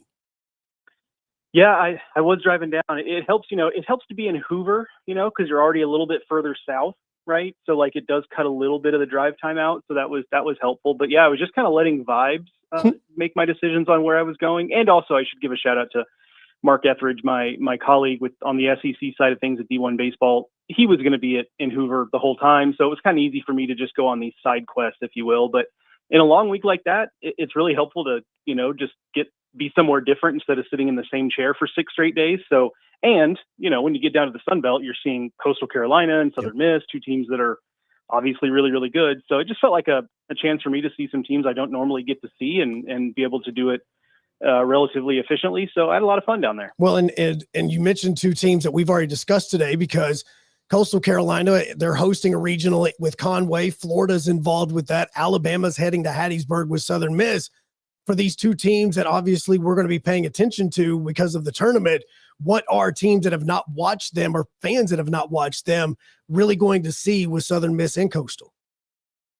Yeah, it's interesting. These 2 teams are more complete than versions of themselves have been in the past. So by that, I mean, Coastal historically has been a team that's always hit a ton. And the question is always, are they going to pitch enough to be able to win a regional? Well, this year their pitching is arguably better than their offense. And it's rotation. I said this kind of jokingly while I was in Hoover, but now the more I thought about it, the more I think there's some truth in it, that other than a handful of maybe 2 or 3 teams in the SEC, if you offered to trade Coastal's rotation for their rotation straight up, they would probably do it. I mean, that's how good their rotation is. It's real prospects. It's, their Sunday guy is just a classic, 5th or 6th year strike thrower kind of guy that is what you need in college baseball and Sunday games. And so you combine that with the fact that it's still a pretty good offense led by a first-round pick and Caden Bodine at catcher, and it's a really complete team. There's a reason they're 48-11 or whatever their ridiculous record is at this point. And then the opposite's true with Southern Miss. They're kind of like, hey, we're going to pitch really well, but I remember that Super Regional in 2022 when Ole Miss came to Hattiesburg, and that was on the way to Ole Miss winning a national title, and they shut out Southern Miss twice in Hattiesburg. Mm-hmm. And this offense, though, has some power. Like they actually have some physicality, and that's not normally what you get with Southern Miss. So they've kind of met in the middle as 2 very complete teams, more so than they have been in the past. So I think there are some folks who look at it and say, well, they're good Sun Belt teams, but the minute they come up against an SEC team, it's going to be a different story. And that might still end up being true, but I'm less sure of that this year than I have been in the past with those two teams. Well, I might be on the opposite side of that just because of the SEC, the RPI that they've had to go up against throughout the entire season. But again, I was also one of those guys that said the SEC would have fun within March Madness, and that fell apart slowly but surely. But hey, Florida still got the dub. I do want to look at Tennessee right now, though. This is a team that struggled at home throughout a majority of the regular season. Then you get into postseason, you look like a 2 seed. You won a few games. Now you're a 1 seed. They're back at home. Is this a good thing, or is this something that you're still kind of skeptical on? Because, last year Tennessee would have gotten into this situation. They would have won out easily. Yeah, I think that's right. We just have to remember that this is a different version of Tennessee. So when you say, is this a good thing or maybe not such a good thing? The real answer, truthfully, is I don't know, because this team has been inconsistent to the point where I don't know that we can really bank on what we're going to get from them. This team has more fundamental flaws than they've had in a while. Now, that makes sense. They lost 7 of their 9 position player starters from last year. They lost their entire weekend rotation from last year. Really their only pitcher of consequence that was back in the same role as Nate Snead. So they just lost a ton of guys. And so that makes sense in hindsight. We just assumed they'd reload, and it hasn't really been that simple, but they struggle defensively sometimes. The bullpen is not as deep as it's been, and they're pretty dependent on Liam Doyle and Marcus Phillips to pitch really well for them to win games. That being said, I think they showed us in the SEC tournament with the way they poured it on Alabama late in that game, and then they go out and beat Texas in extra innings, that when they're really on, this is a team that can still win a national title. Now, I'm not betting the house on it, but, I mean, they do have that kind of talent. I talk to scouts all the time, and they say that, Tennessee is still probably the most talented team in the country, but they just haven't played up to their talent very often so far this year. Well, Joe, I'm a little bit of a betting man myself, and I want to ask you the question, who would you bet the house on? Not literally, we're not actually betting no houses, but I do want to know, who are you that confident in within their regional? So I would say within their regional, I think just based on the matchup, I really like what Texas has. They've got a UTSA team as a 2 that they've played before. Now, UTSA beat them earlier this season, but that was in a midweek game, and you guys know that midweeks and weekends are just a different deal. They've got an inconsistent 3 seed in Kansas State, a team that, talk about teams that really struggle defensively. I think Texas's athleticism is going to be a problem for them because Kansas State does not really play particularly good defense. And then Houston Christian's a great story, but it's just not a team that's going to really have anything for Texas. So if you're talking regional round, I think Texas has a very good path forward. Now, if we're talking national title winners, I'm not sure there's any team I'd bet my house on, just because it's been that kind of year in the SEC. No. There's no team that's gotten through it without taking some bruises. Every team has gone through weekends where we kind of look around and go, is this team as good as we thought they were? Like, what's happening here? That's made it a lot of fun, but it's also made it to where, like, I don't have a ton of confidence in any one particular team. I've been picking Arkansas. I guess I'll stick with that, because when they've been at their best, it's better than anybody else's best. But, man, you could convince me of basically anything. Yeah, Joe, I could definitely see the parity has been very wild this year. And, I mean, look at this. I mean, we got a team like Texas or a team like LSU that was looking hot going into the SEC championship, and then neither of them made it. And then we got to see Vanderbilt snatch that number 1 position. It's definitely crazy. Joe Healy from D1 Baseball is our guest, helping us run down a little bit of this bracket for the World Series. And Joe, I'm talking to my Joe now, Joe Hunk. Yeah, see, this is the reason why people just say Hunk. So once you get to Joe's, I mean, it's all kind of crazy with all of this. And Joe Healy, we're sitting here and we're in the state of Alabama, and obviously there's a lot more Alabama than Auburn fans on it, but Auburn is now like the 4 seed in this tournament, and yet we really haven't felt like, even in the state of Alabama, that we've talked about this team a lot outside of the fact that, oh, hey, look, they're ranked 12th. Oh, they're now 8th. Like, they continue to do this. From the outside of the state, help us understand, like, how good or not as good is this Alabama team, or Auburn team, I should say, going into this regional, where if they win, then they have to play the winner of that Conway regional. Yeah, I agree with you. Even from someone like me who does this for a living and is really locked in on these teams, I didn't know what to make of them for the first half of the season. Kind of waited on some weeks where they, would fall back to the pack, right? But they just kept winning games. And I think one of the reasons why that has happened is they are a good college team. They have prospects, don't get me wrong. Ike Irish is an extremely good prospect. Their freshman class has all kinds of prospects in it, but the meat and potatoes of their team are not guys who are going to hear their name called on day one of the MLB draft. And most other SEC teams, that's the case. Their best players are guys who are going to be big leaguers. And with Auburn, it's a little bit different. You know, when you look at a rotation of Samuel Dutton, who's a good college pitcher, he'll have a pro career, but I wouldn't bet on him being a big leaguer. You know, then you have Carson Myers, who's just a nice college lefty. Then you've got some freshmen mixed in there, Ryan Hetzler, a veteran closer. The same thing offensively, right? I could go down the list, but that makes for bad radio. But just it's a good college team, not a super sexy, talented, like toolsy, fun to watch team. They're just kind of businesslike. And so I think that plays into folks, myself included, being a little bit late to the party on Auburn, but they've earned this spot. I mean, they were very consistent from start to finish. And in a year in the SEC when things were so topsy-turvy, they were among the most consistent teams, and they've been rewarded for it. First top 8 national seed for Auburn since 2003. So they could have a super regional in Auburn, which is not something, even, you know, they've made the Omaha a couple times, that they always did it on the road. They'll have a chance to do it at home this time. So in doing that as well, is they're sitting in that 4 spot where Vanderbilt was projected for, you know, basically all the way up to about halfway through the SEC tournament when they really started going on to this run. They're now the number 1 overall seed into this. We know the history with the SEC baseball tournament. Teams can win it and then they lose in the regional or lose in the super regional.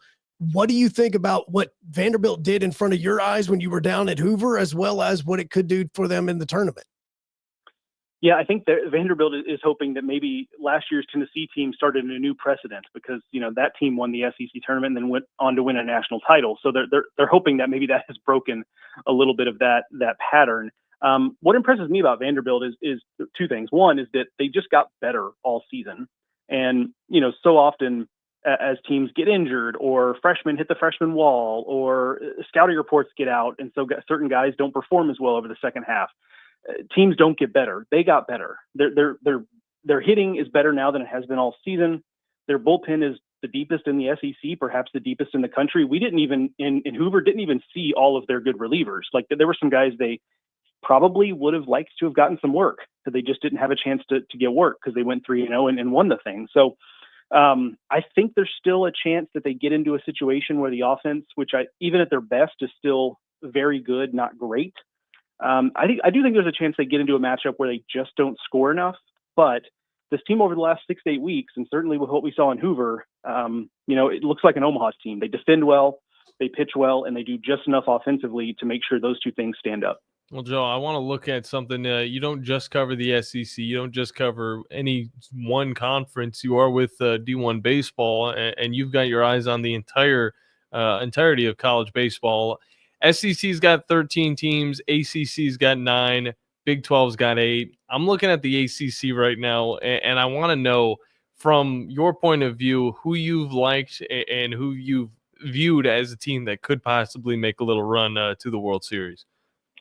Yeah, I think in the ACC, there's been 2 teams out front above everyone else, North Carolina and Florida State. And I like North Carolina over Florida State of those 2. So if you're asking me to pick an ACC team to get to the business end of the College World Series, I'm going North Carolina. They have the pitcher of the year in the ACC in Jake Knapp, a guy who didn't pitch at all last year, that's come back and you know, was the best pitcher in the ACC. It's also a really athletic offense. And when you get to the College World Series in Omaha, like, you know, you can't just sit there and swing for the fences and hope that balls leave the yard, because they don't always there. Sometimes they do, but sometimes they don't. You're going to have to make things happen on the bases.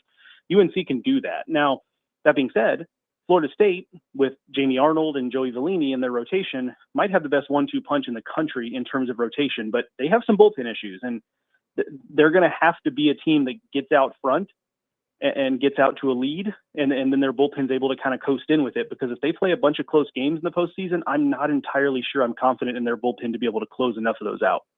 Definitely interesting. And then, because right now everybody wants to say the Big Ten is the leader in football, they don't have many leading names going into this tournament. I mean, Oregon's there, but I still view them kind of as a Pac-12 team. You know, I'll adjust that soon enough. Is there any chance? Is there any thought that goes through your mind that there is a Big Ten team that's going to be able to run to the World Series and possibly find themselves winning it? It would have to be Oregon or UCLA. USC is one of the other ones in the field, but it was not a good year for the traditional Big Ten teams. Those West Coast teams, including Washington, which didn't make the tournament but had a nice year, those West Coast teams got into the Big Ten and immediately started dominating. And so that's not great for the teams that were already there. But I like Oregon's team most out of the group. They're going to look a little different. If you're used to watching SEC baseball, it's going to look a little different with, at the front of the rotation, they've got Grayson Grenzel, a guy who might touch 92 in a start.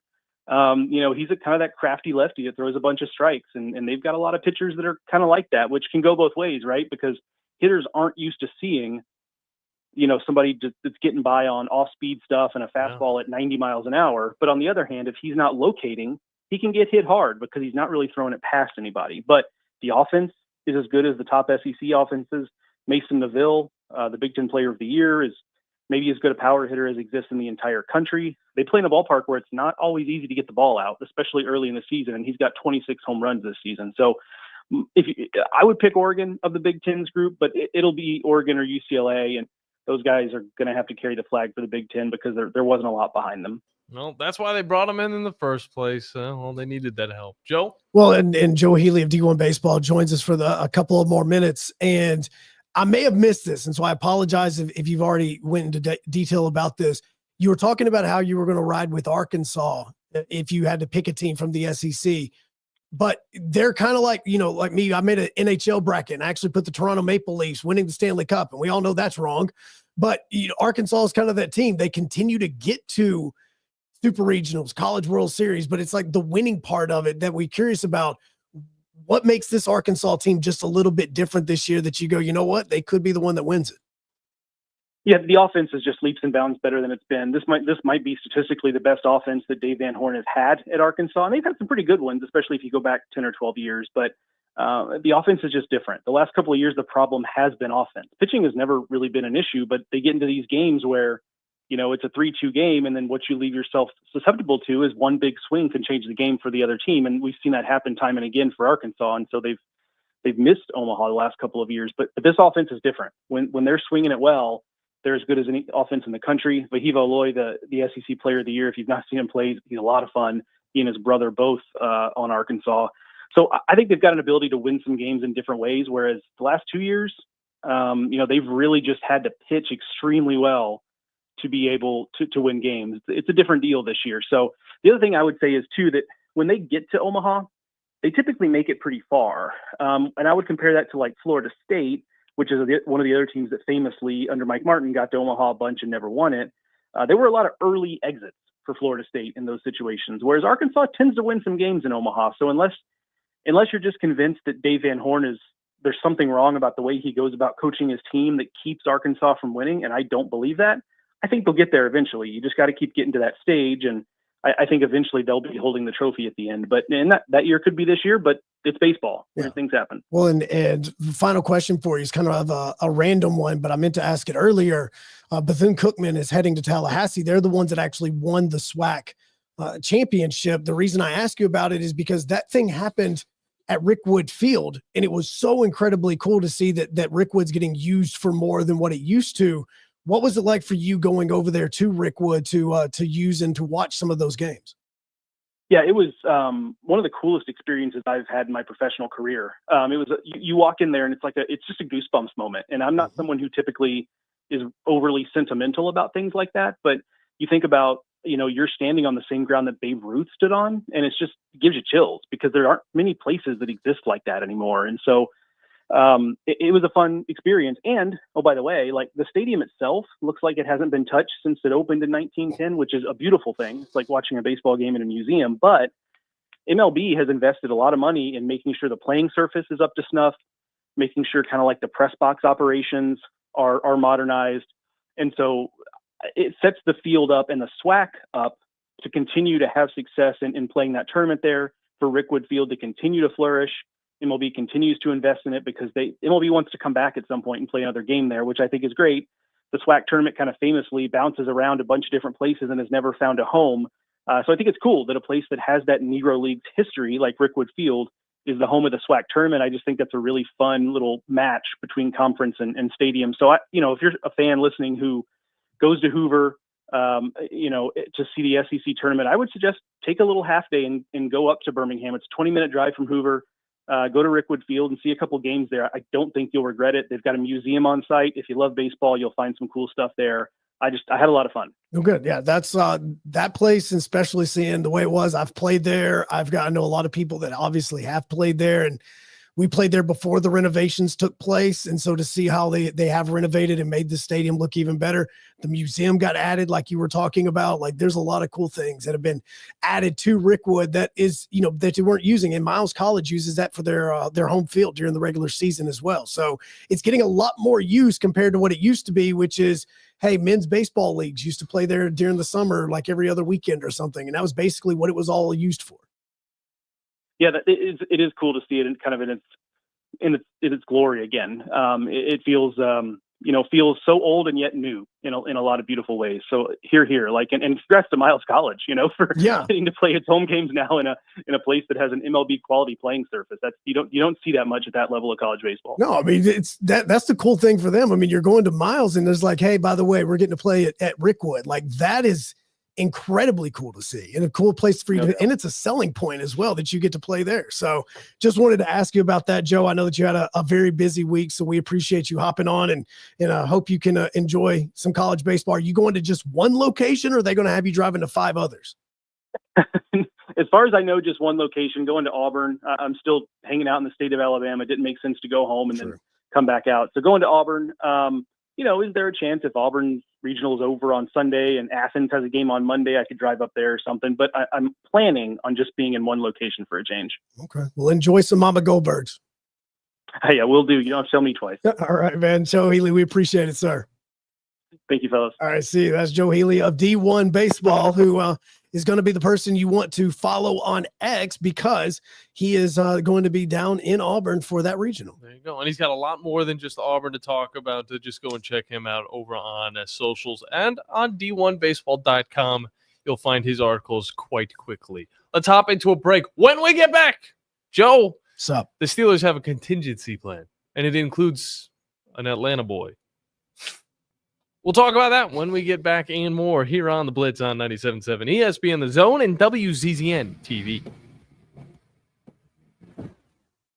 The state's largest orthopedic group is growing to meet the needs of the patients in our community. The Orthopedic Center has long been the most trusted name in orthopedics in North Alabama. So as our area continues on the fast track, so does the need for premier orthopedic care anywhere and anytime you need it. TOC is proud to announce the opening of our new locations in Albertville and Hampton Cove, along with the grand opening of our newest office in Decatur. These clinics will offer the same high-quality orthopedic care you have come to associate with TOC, with the convenience of being closer to home. As a patient, your time is your most precious asset, and we recognize that at TOC. That's why we are also proud to announce the opening of our urgent ortho clinics to handle those bumps and bruises that need prompt attention. These clinics are available to care for acute orthopedic injuries with no appointment necessary. With 38 physicians, 20 centers of excellence, and now more than a dozen locations to serve you, TOC will continue to be the name you turn to for the best orthopedic care at the right time. Visit our website at visittoc.com for more information. TOC, helping you live a better life.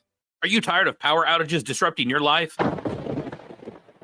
It's time for a Generac standby generator from Current Electrical. Storms may rage outside, but inside your family's powered up. So why choose Current Electrical for your generator needs? 1, we offer a wide range of models to suit every budgeted energy requirement. 2, our project managers handle every step of the process: power, gas, permitting, and inspections. 3, our certified technicians install your generator with precision, ensuring peace of mind. Don't wait for the next blackout. Call 256-880-1880 or visit us online at jetsuperstore.com. Hey folks, this is Arthur Seaton, managing partner at University Kia, proudly saying Roll Tide and War Eagle.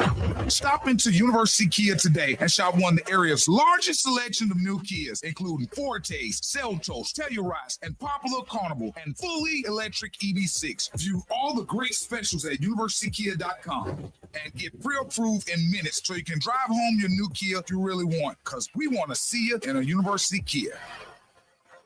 There's power in caring when it is put into action. Each year, our bankers serve on nonprofit boards, support our local educators, and volunteer with our hometown food bank. I'm Bobby Humphrey, Vice President of Business Development for Bryan Bank, and community service is just not a line item in our mission statement. It's who we are. Because after all, Alabama is our home too. That kind of commitment to community might not be what you would expect from a bank, but it's exactly what you can expect from us. Give us a call or stop by one of our 2 offices in the Huntsville area and experience unbeatable service and legendary results. Bryan Bank Equal Housing Lender, NMLS ID 2428943, member FDIC. Hey there, everybody. Bob Baumhauer here, letting you know that we understand that times are tough and we truly believe value matters. So, by popular demand, we brought back our Inflation Bites menu featuring scratch-made meals that will make the whole family smile and your wallet too. Menu items start at just $7.99 and any entree comes with a free beverage. Try our classic tailgate burger for just $8.99 or our hearty Bam Bam chicken platter for $9.99. Baumhauer's Victory Grill. Legendary fun, legendary food.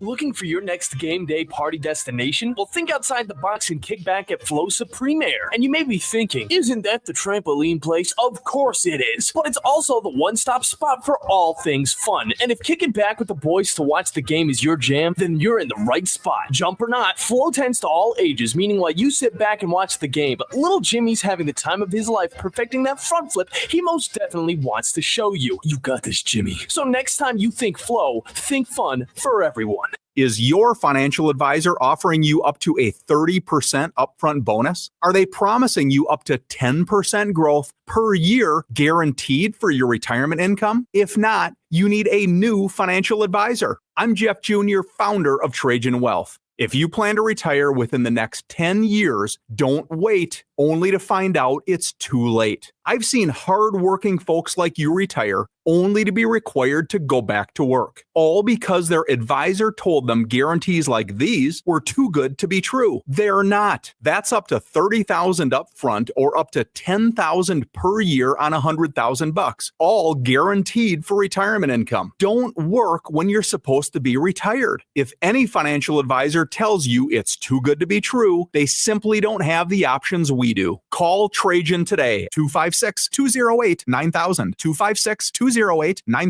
Advisory services offered through Trajan Wealth LLC, an SEC registered investment advisor. From Coleman to Fayetteville and all points in between. Son, pull the hammer back. Smokey's coming at you in a plain white wrapper. 97.7 ESPN, The Zone.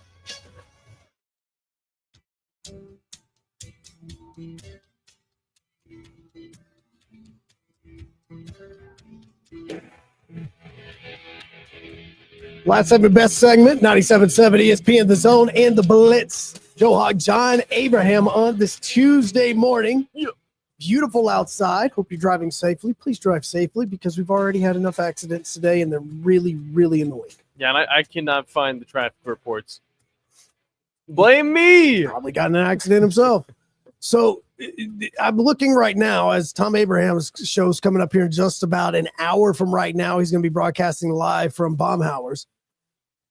I'm looking on my screen that says that the Pittsburgh Steelers have signed wide receiver Montana Lemons. Is that your backup plan? Is that what you're talking about? Hell no. Just double checking. Wide receiver's not even going to get on the field. I just had no idea if that was what it was. No, if Aaron Rodgers, because he takes his time. He always takes his time during the offseason. If he does not make it to the Pittsburgh Steelers facility in the span of probably a week and a half, I think that the Steelers are getting a little bit more. I think they're waiting on him a little bit more. I think they can take their time to wait, but they can't take too long because if it comes down to it, they're going to need to get a quarterback in the room because who they got right now is not going to be serviceable. So you need a veteran quarterback. You can't get Mr. Rodgers himself. You got to go after the next best thing. Joe, what's Kirk Cousins up to? I mean, I think he's down in Atlanta. Yeah. Chilling. Rocking some chains. Getting paid more than any human imaginable to hold a clipboard. I mean, it's really not a bad gig. No, I would stay there. I mean, financially speaking, save your body. I mean, it's not a bad gig. He's 36 years old, man. I'd be calling it a career at this point. I'd just be kind of chilling as a backup until you get out of there. Like Ryan Fitzpatrick. Okay, so the Steelers would be very smart to go get Kirk Cousins. Yeah, he's got plenty of time on his hands. Well, and he's also much better for your locker room than what Aaron Rodgers is. Yeah. I mean, that's Not the wrong. other part of this it's great that Aaron Rodgers wanted to take as much time off as he possibly can, not go to the OTAs, not go to mandatory minicamp. Okay, cool. But at the same time, it's also the whole locker room part of this that I'm really not 100% sure that I wouldn't take Kirk Cousins over Aaron Rodgers, because he's going to do more for the locker room to help it than he is to hurt it. But the play on field is what matters, Joe.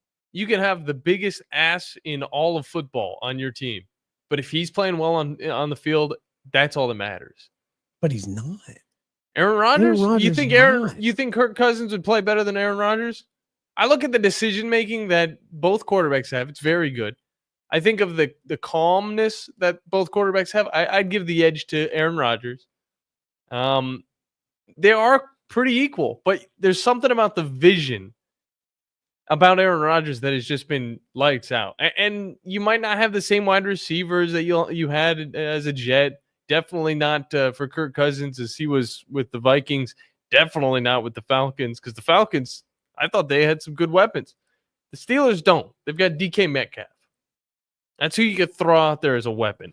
And the only notable weapon that I could name is not George Pickens.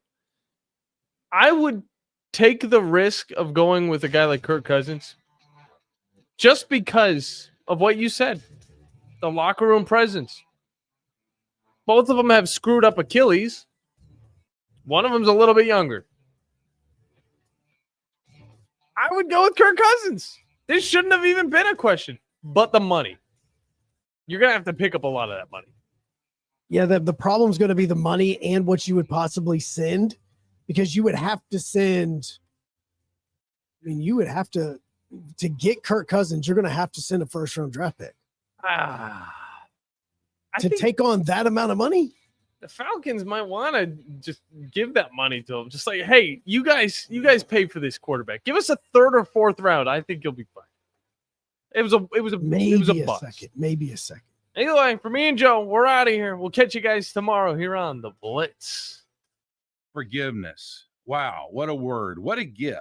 All of us have done things in our lives that we regret. All of us have done things that are disobedient. All of us have sinned and fallen short of the glory of God. Thank God for his forgiveness. Thank God that he separates our sins as far as the east is from the west and remembers them no more. Hey, I'm John Dees, pastor of Cross Point Church, smack dab across the street from the YMCA in Madison. Check us out at cpcfamily.org. Hi, folks. Bobby White back again for Woody Anderson Ford, inviting you to come test drive any one of our over 100 F-150s. From rock-solid, dependable work trucks to our state-of-the-art Platinum Series, we've got an F-150 for you. Test drive one today, and you'll understand why the F-150 is the best-selling truck in America, going on 48 years in a row. Just as successful offenses and defenses are built on teamwork, Woody